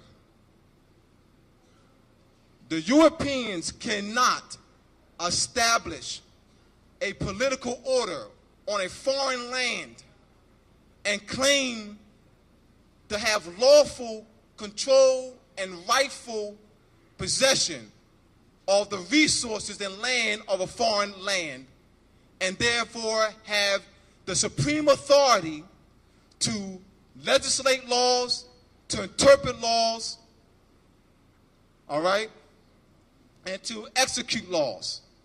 He does not have that authority. He's a foreigner. He's a pilgrim. A pilgrim is a stranger in a distant land, a foreigner. He is not the founder of the United States Republic. The Europeans are not the founders of the United States Republic. Why? Because they're not the aboriginal and indigenous people of the land. We, not understanding the study of words, we've been tricked, bamboozled, fooled, because we have not been educated. We've been indoctrinated. So therefore, we have not been taught to think. And my presentation of etymology, the way I present it to my students, and as I lecture throughout the country, is I teach you how to think, how to analyze, how to reason, by giving you a system of study whereby you can analyze any words by my teaching you the systems of studying, all right, and teaching you how to read. This is my purpose, and this is what I do. We must be able to think, and by doing that, and by having a proper presentation, a solid foundation of etymology, semantics, history, law, jurisprudence, we can be able to think, reason. So now, this is one of the things that we've been indoctrinated in public schools throughout the country. We see images like this. We see these on the walls in the classrooms. All right? We also been taught that the Star-Spangled Banner is the American flag. The Star-Spangled Banner is one, not a flag. See, we're not thinking. It's a banner, a trading banner. All right? And it's not of European origin in and of itself. It is the trading banner between the Moors and the Europeans. So this is not a European banner. This is a Moorish and European banner. So we throw the baby out with the bathwater because we don't understand the history. The American flag is indeed the Moroccan flag. The American flag is red and green and is not flown in any school in the country. Your children have never, ever pledged allegiance to the American flag. Your children have never, ever pledged allegiance to the United States flag. The United States flag is the continental flag. Red, white, and green. That's the United States flag. So we've been, once again, indoctrinated from childhood. Pledge allegiance to the American flag. Pledge allegiance to the United States flag. None of which they have pledged allegiance to. All right? We need to understand proper concepts. All right? Now, this here, the three branches of government, the legislative branch, the executive branch, and the judicial branch, are the three branches of the Moroccan government. Currently, the Europeans are functioning the Moroccan government. We are not in the mindset of establishing a government. If you thought that, if you thought we were here to lead you to that, you're absolutely wrong. Once again, restoration, to bring back into existence, to bring back into use, to restore to the original condition and state. Juali said you are part and parcel of this said government and must live the life accordingly. Part and parcel. Part and parcel.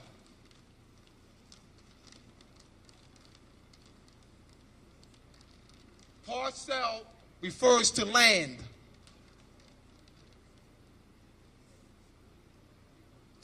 So we are indeed the sovereigns of the land. We are the sovereigns of the United States Republic. We are the founders. We are indeed the white people, my white brothers and sisters. I am indeed a white supremacist, as I told you in July. And I hope you are a white supremacist. All right?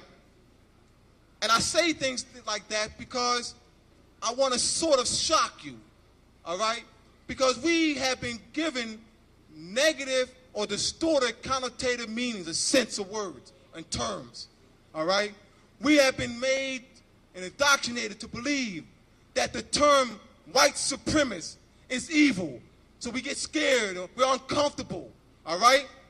And most of you may have become uncomfortable when I called myself a white supremacist. I understand why. But in order to deal with that uncomfortability, we must teach. As I've been telling my brothers and sisters, and I often get comments, hear distorted comments. Well, we got to teach the people where they are.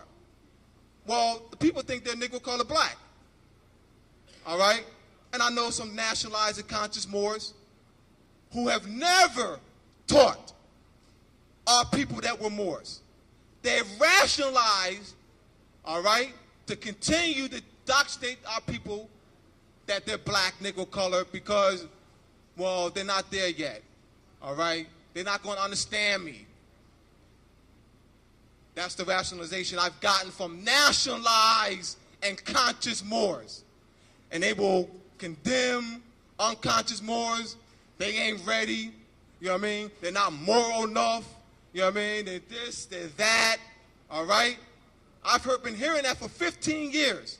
And whenever I hear that, I put them to the, I will challenge anyone who badmouths you, who badmouths our brothers and sisters in Highland Park, who badmouths our sister anywhere in this territory and anywhere throughout the land.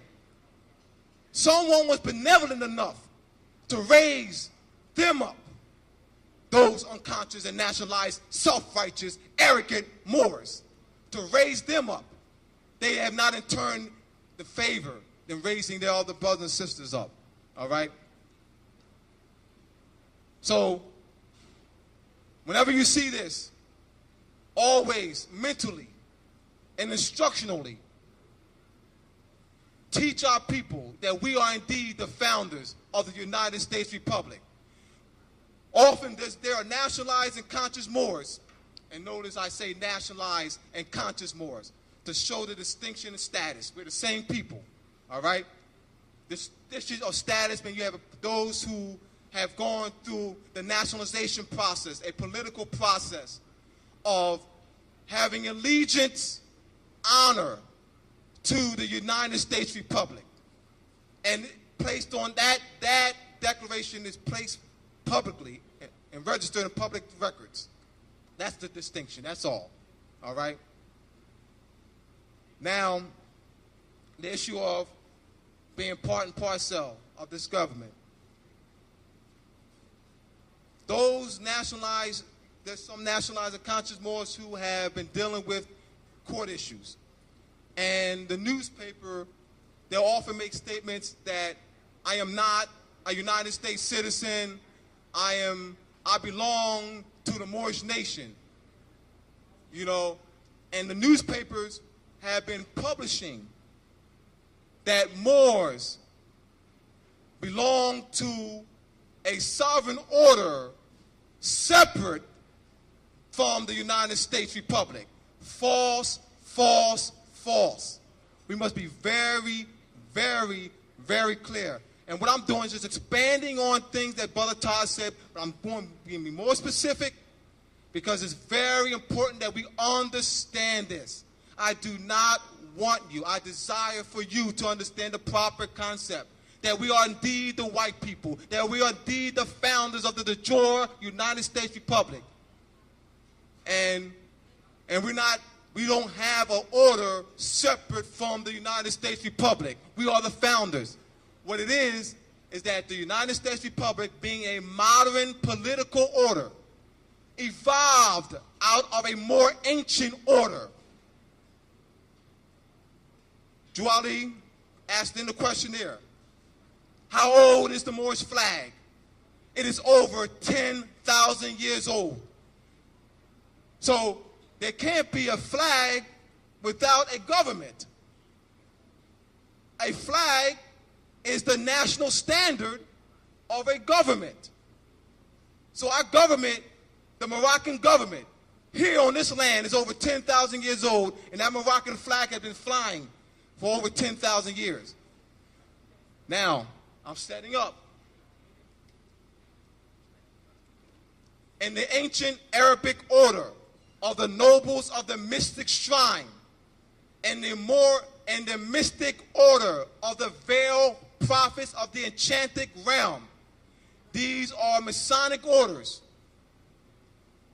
And in those orders, the Europeans study ancient Moorish system of government. The ancient Arabic order of the mystic shrine has a structure they call the imperial divan.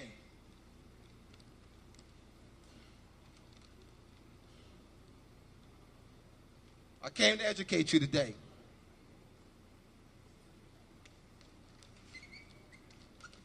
The imperial divan, and this is the name of the structure that's in the ancient Arabic order of the nobles of Mr. Shrine. Now, an imperial, all right, they'll use the term imperial potentate. Sovereign Grand Commander.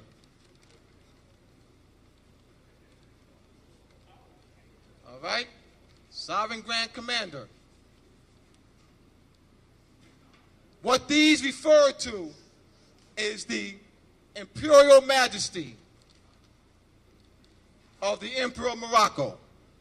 So what they simply did was took an existing structure and order, all right, and set up their Masonic orders in harmony with an ancient structure. They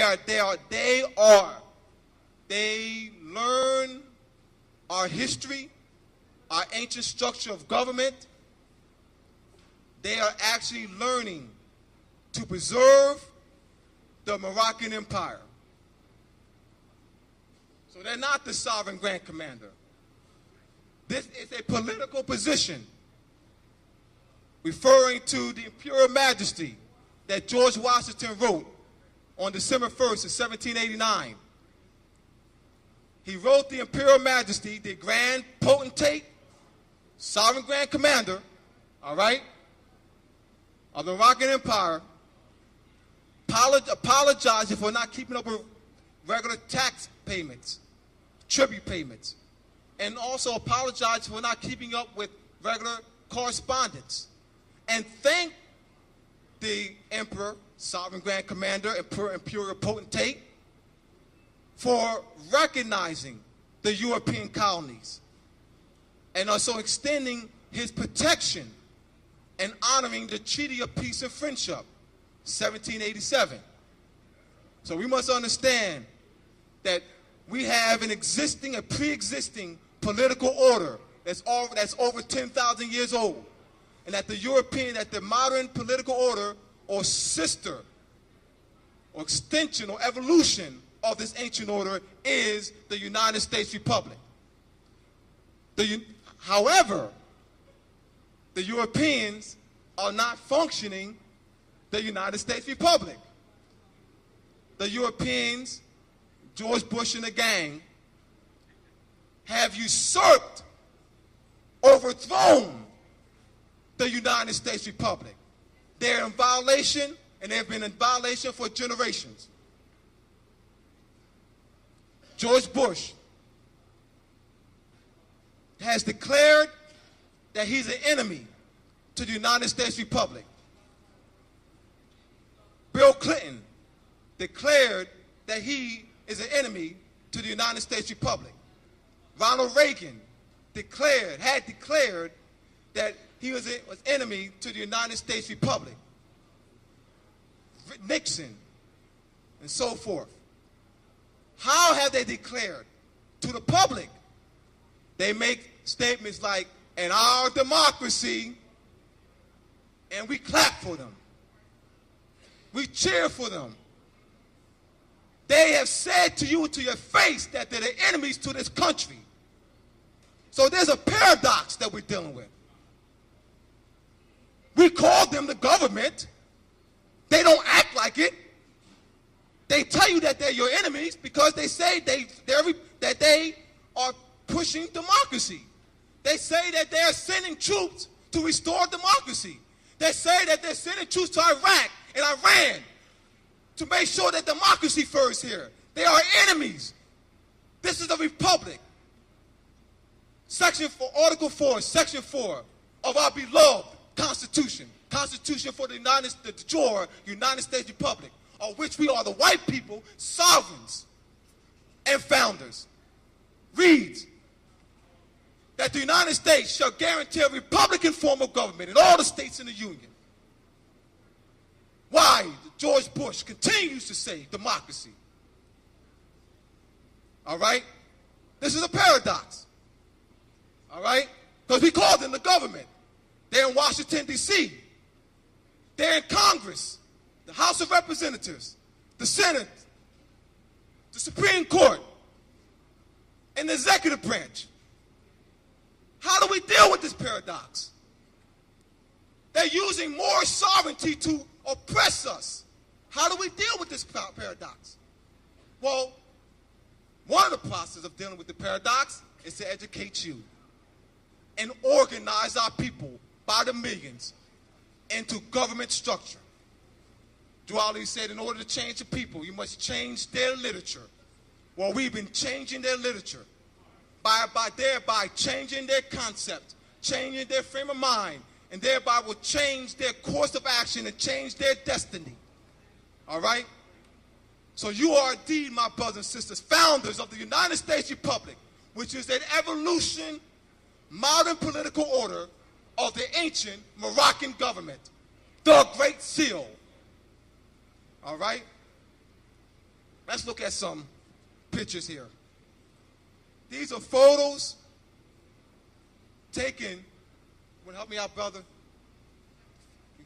These are photos taken at George Washington National Masonic Memorial Museum in Alexandria, Virginia. These are fezzes, Moorish fezzes, with Moorish names embroidered in the fezzes. The Europeans have named their shrines. There's 191 ancient Arabic orders of the nobles and mystics, temples. 191. And every one is named in our honor. Everyone has a Moorish Arabic name. They know who we are. So, how do we prove that we're Moors? How do I go to my oppressor, the one who conquered me, conquered my ancestors, oppressed us? How do we go to him, and prove to him that we're Moors? Your concepts are wrong. The question is colorable. I wouldn't even answer that question. To answer that question is to give legitimacy to the colorable question.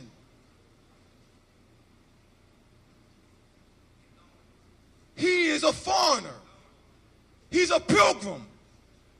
That's already documented. He has said he's a pilgrim. He's a foreigner. All right? Show some pictures, brother. All right. This is one of the past leaders of the mystic order of the veiled prophets of the enchanted realm. What's on this fez, brother? What's embroidered on the fez?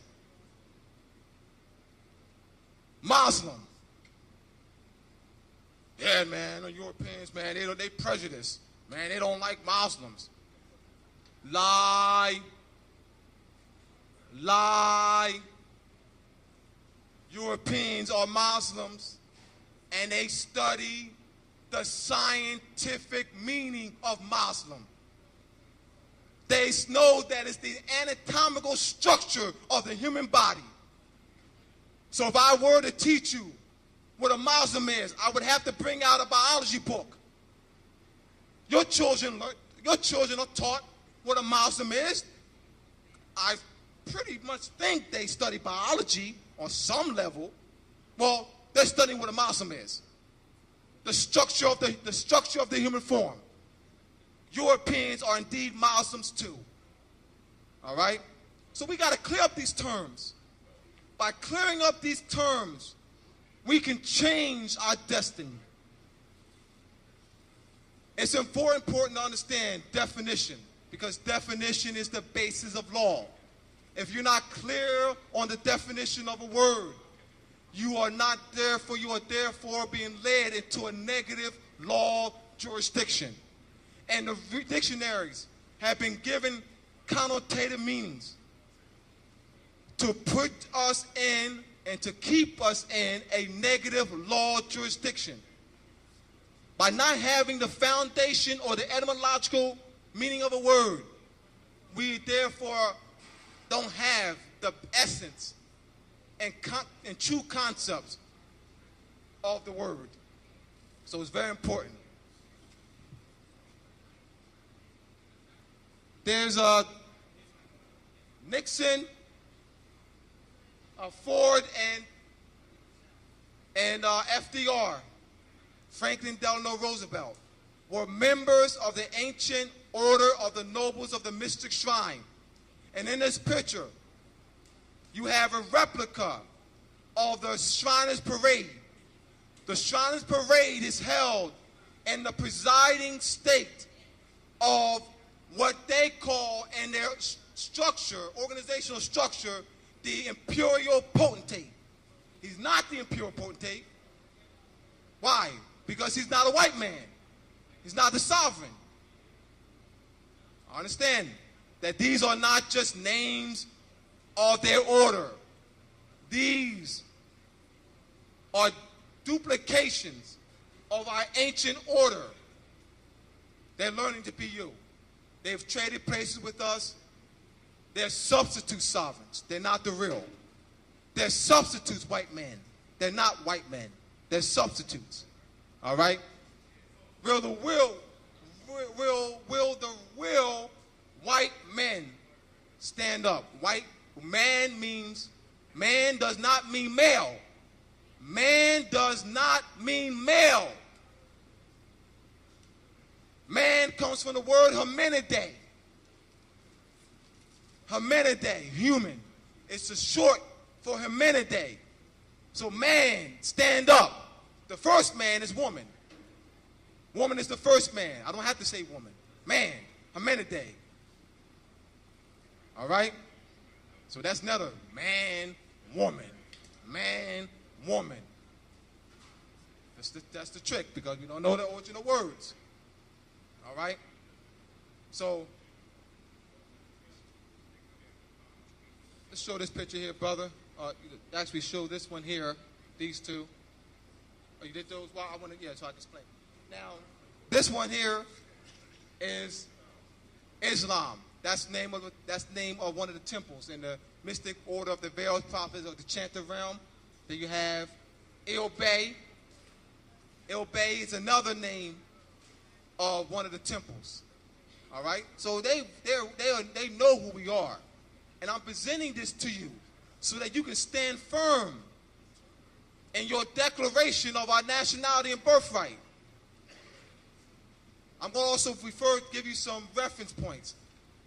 In the consolidated treaty series, edited by Clive Perry, C-L-I-V-E, Perry, P-E-R-R-Y, the Consolidated Treaty Series.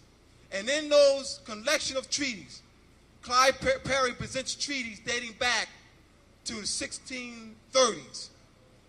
And what you'll find once you read the treaties and do a comparative analysis, what I've done in a series of my books that'll be published shortly, is I compared the establishment of colonies on our land and to the treaties and match the dates. Those treaties reveal that we had superior political and military position during the 16 and 1700s. So the story that you've been presented with, indoctrinated with in the public schools, that the Europeans came over here The Europeans didn't come over here. The Europeans, the emperors of Morocco, the grand potentates, the sovereign grand commanders, negotiated treaty agreements with the various kings and queens of Europe. We leased land to the Europeans, so they didn't just come over here. That was negotiated with us. You don't just go somewhere, all right? So that was negotiated through treaties. And then you'll see that, so that's why I'll give you reference. Consolidated Treaty Series. You go to Law Library, all right? A good law library would have the Consolidated Treaty Series. And you'll do a comparative analysis of the dates of the colonies and the dates of the treaties. And in the treaties, the essence of the treaties deal with Moors were supposed to, the treaties dealt with receiving tribute payments, that the Europeans gave us tribute payments. Every time a Dey or Bey ascended to the throne, Europeans had to pay tribute. And gold plates, gold spoons, gold forks. Every time there was a new ascension, they were paying big time. Also, we demanded tribute payments or ransom whenever we were captured, one of the captains. And the ransom payments were high. But the treaties dealt with, settled that. Because you had Moors capturing Europeans, Europeans capturing Moors. And so the treaties were negotiated over a 200-year period to deal with that. The Europeans were not in a superior military and political position during the establishment of the colonies on our land. They were not in that position. They were not in that position throughout the world. See that the way they present the story and through reconstructed European history is that they want to create a mindset that the Europeans were in superior political position during the 1600s, during the time period in which the colonies were being formed. The treaties will disprove that. This is why I'm going to give you information so that you can have a solid foundation. What it is the reason why most of us are uncomfortable in our position, because we have not studied long enough. We have not done the research, all right? A lot of us, we come in and we just became conscious, as an example, last week, all right? You have to live with this. The reason why I stand with conviction, the reason why this brother, Ali Muhammad Bey, stands with conviction, because he's done the study and research. He's put it into operation and practice. All right? So we're just examples to you on what you can do. All right? We're not just going to leave you hanging. This is why we've been here 3 times, and we'll continue to come, and we'll continue to work with Nolo Iso, Sister Nolo Iso, and Brother Geronimo. We'll continue to work with them, giving them strength as we stand up in major newspaper. And our target is the entire city. All right? We will unite you with brothers and sisters in the Moorish territory where Chicago, private corporation called Chicago operates. Private corporation called Cleveland, Indiana. We will help you facilitate that. This is the process of structuring a class action suit. Because then we're done with class, that's unity, right? Class, unity, all right? National unity. So it's a process. So very important to understand that. So in order to change the people, we must change their literature. How much time do I have? How much time do I have? I guess I have more time, that's good. All right. So they've seen all these pictures, right? Now, I haven't seen this one. Hold that up for me, please. I think I showed this to him. This is the replica. All right, not that one. This is a full-length picture of a replica of the Shriners Parade. And if you look closely, they're wearing Moorish garb and regalia, and also wearing the Moorish fez. So they are, practicing to be us, because they're learning government. They're substituting in our stead. So we need to be clear on that.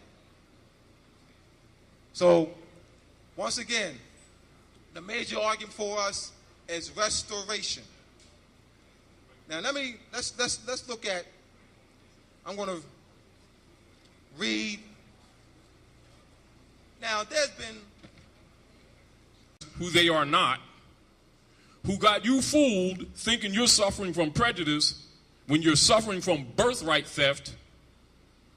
And you got a bunch of leaders who work for federal and central that keep pumping this civil rights crap at you, which is a fraud, which was struck down by the Supreme Court in 1883, 1886 as unconstitutional, has nothing to do with the reality of your condition that kept you spinning your wheels, though. Do you understand? You got to wake up. We're only here to help. We're not your resolution. We deal with knowledge. We don't deal with emotions. We don't care what your beliefs are. That's personal, like your underwear with the airplanes on it. Keep your pants up. We want to solve problems. We're your brothers. You are our brothers and sisters.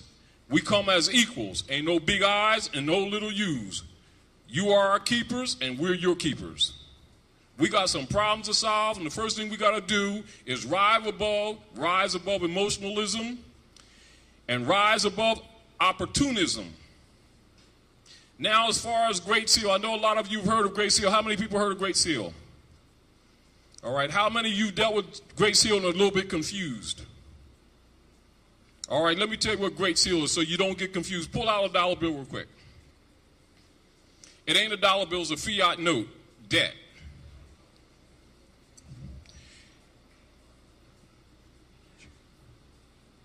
We'll be getting together in the future with Brother Ron March to do a trip to Alexandria, Virginia, to show some of those who are willing to go some of your history that people from around the world come to see while our people are on the street selling drugs to each other trying to go back to Africa. No, just tell this is like it is. And understand the same problems they have there we got here in Detroit. Another issue with the bankers taking the property of all these people. You know why they're taking the property of all these people? Because these people won't claim their birthright and then claim the land and throw them suckers out. You don't need to give them bond on a debt that doesn't exist. They're not even original title holders. Anybody that's dealing with a forfeiture relative to a claimed mortgage and they're trying to foreclose on your property, you to ask the sheriff for that claimant, i.e., the real estate guys, mortgage guys, whoever they are, to produce the original title. And if he's not a party to the matter. How about that? You got to start thinking. And the reason why you can't make claims on the property, because he's making claims on the contracts that he created with the straw on you. Don't try to be a party to the fraud, to that straw, to get an implied benefit. Just claim it for the record and nationalize. And the more of you nationalize as a political body, you'll have the power that you've been seeking otherwise and can't get. He's only letting you hang out there with a taffy and then you're going to wait a year and come back and take everything. Meanwhile, you don't have the consciousness that the power is in the sovereign. And nobody can sell you sovereignty because it's in birthright. It's inalienable. The fact that anybody even believe that it could be sold to you is the first part that shows you that you don't know that you're being tricked. And it can't be sold. And if they sell it to you for, well, I'll sell you sovereignty for $200 and his other brother's going to sell it to you for $1,000 and you swear, and that's something that belongs to you at birth. Because it comes with nationality, not opinion. Freddie over here is claiming that I owe them something for parking somewhere. Well, the Supreme Court said that he can't do that. Didn't you know that? Don't you have an oath? Well, you know. And see, they're trying to talk about subject matter. So, well, let's not go there. Let's talk about what your obligation is. Get the courage to stand for your right. Because for an obligation to exist, a contract must exist. Because that's what makes the law. Because the law begins with you. You are the law. That's divine and is inalienable. That is related to the birthright that Noble Drew Ali talks to you about. But you need to learn what it really means politically also, so it can function. What good is it to give you information that you can't go someplace and function with? You don't need to be here to feel good. We have issues, real issues. You need things that work. Knowledge works. Emotions does not. It just gets the psychiatrist paid and sell some aspirins for somebody. Our people are destroyed for lack of knowledge, and we have to come into this new age. Aquarius is here, Uranus is at work, and Saturn is too, so you may as well get used to it because everything else is going out the door. Whether you liked it or not, it's irrelevant. This is the time that the Nazarene told you about. It's New Era times. It's time that Drew Ali told you about. New Era time. The people coming into conscious now is coming with their eyes open. So all the leaders ain't going to keep getting away with fooling them no more and living off them either.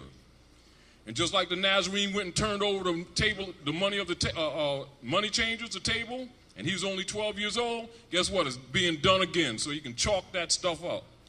So at the same time, you're going to see a lot of people that's going to get mad because this information is getting to you. They know it, but they ain't been talking to you. You understand? They would love to block this because they want to keep you in belief when you're supposed to rise above faith and come to fruition. You and the truth are one. What good is knowledge if you can't apply it? Keep that in mind. And don't feel guilty for learning. Truth needs no apology, but understand there will be resistance. All right? This is your basis in law upon which you contest any contract and any claims made against you. Now, as far as the Romans and the bankers and the fake government called the U.S. democracy, which was never sanctioned because this is a republic, that told you that you're in debt and that, well, we're going to make a deal for you and give you this red taffy. So if you do so, UCC leans, and then if we come at you, just give us a bond, accept it for value. What they're trying to do is get you to make a contract where none exists. But if you haven't studied, ultimately any litigation must be determined and litigated by the sovereign, mustn't it? Mustn't it? If I have a claim and you have a claim, the argument is who has the superior claim. Am I correct? Now, ultimately, it must be settled by a sovereign delegated authority. Am I correct? All right? So if you make a claim and claim to be a surety holder of anything, sooner or later, somebody's going to challenge you on it.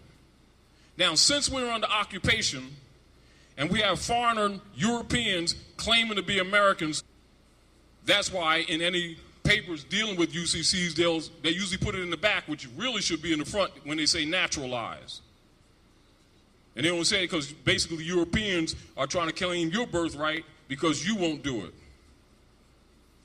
Because you're looking for a benefit, looking for a short way out. Well, this is a battle. This ain't new. They've been battling you for quite a few generations. But this knowledge will help you in a lot of areas, even though you're going to get resistance. Understand you will. But knowledge is also power. Keep that in mind. And keep in mind that our people have been going to and fro the earth, helping these Romans to devour nations. And come back here and you tell them the truth about themselves, and because it makes them uncomfortable or shakes up their associations with the clubs that they're in, they'll reject the truth, but yet they'll die, send their babies and injure people that never did anything to them, and then get jealous when they come back and set up businesses in your community, because at least they fight back. We need to stop being hypocrites too. Also, I want to make some points on contracts. Who knows what a contract is? Real quick. That's not enough. Yes, yes. Now on that dollar bill, look on that dollar bill real quick. This is a lesson we gave before, but I'm going to give it again. Take that dollar bill, look underneath the 2 seals on the back. The first seal under that Great Pyramid says the Great Seal, doesn't it? And then under the other seal, it says of the United States, doesn't it? So now, since most of us are grown, let's deal with children, since we don't have children here. A child learns in 3rd grade, of is a preposition. That's the part of speech it is. Isn't that correct? Which means that's a substantive connection, isn't it? So how many people handle that every day and never recognize that this government is operating under 2 national seals that are blended into one? A child can see it. Of shows you the connection. Now you take that Great Pyramid. I'm going to ask you a question. Is that Rome? Is that Great Pyramid Rome? Are you Roman? Who murdered the prophets? Oh, what do you think your problem is now? You think your problem is racism? Your problem is that Rome is ruling.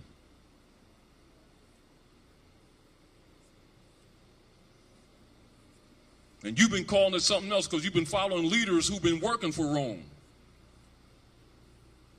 That's why you don't have no money. Because they came here to steal the gold. At what point did you forget that?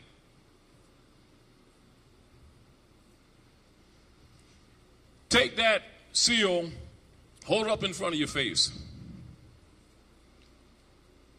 How many know mathematics? Physics, I know you do. Just general, algebra, etc. Know how the sun rises. You know how the Bible says, I leave these signs for you, the sun, the moon, and stars. If the sun is shining in the east, it casts a shadow in the west. Am I correct? Do you notice how it casts a shadow on that pyramid and you see a shadow on the other side? Huh? What do you notice about that shadow that defies the law of physics? Say it again. It continues underneath the pyramid, which means it's sitting over the sinner, an infant, operating not with free will. If it has no substance, and if you're not a real signator to it. So when the Europeans be telling these people that your mother sold you with a birth certificate and a driver's license, a marriage license, Social Security, and thereby bound you to a debt that he created, that is called, in law, void ab initio. All right? Write that down. Keep this in mind. If a debt exists, if an obligation exists, then a contract must exist. Do you understand? Now let's back up and let's get real. Most of you have been studying, so we don't have to beat the horse. Islam is I, self, law, and master. That's an acronym. Creed is just doing rituals to remind you of disciplines. But science is knowing what you're talking about. Do you understand? The divine order from your maker is the law is you. This is the reason why whenever you deal with a contract or whenever you're dealing with any litigation whatsoever, they'll say to you, your left sneak is tied to your right sneak. Do you understand? Because they're really asking you for permission to agree to them having a jurisdiction. Do you understand? Jurisdiction means power and power of attorney. These are keys. So whenever one anyone claims a debt or an obligation to you, your job, and this deals with both abstracts and realities, real property, etc., you're supposed to say, keep this in mind, learn and study. Where's the contract? Produce it and introduce it into evidence before we discuss anything else. If you are in a legal process, under a writ in the nature of discovery, demand that all parties produce the contract. When you go to court, and like say they, how many of you know that tickets are contracts? They're suits, all right? So say you go to court, they give you traffic ticket, parking ticket, right? And they want to give you surcharges and a whole bunch of other stuff like that, right? What you're supposed to do is ask that judge for the prosecutor or whoever the municipality is to make that claim. There's an oath of ethics that judge takes to protect your right to due process. You go get a copy of that and you take that with you. And you remind him of his obligation that municipal corporation is suing you but denying you due process, and that instrument is not prosecutable for lack of due process, therefore disclaiming itself, its existence, as non-prosecutable. Because it violates his oath and it violates legal procedures. How can somebody sue you, levy a fine against you, you're not questioning your accuser, and it's based on a contract that steals a right that already belongs to you and sold back to you under a privilege? You got to understand this. So you say to that judge,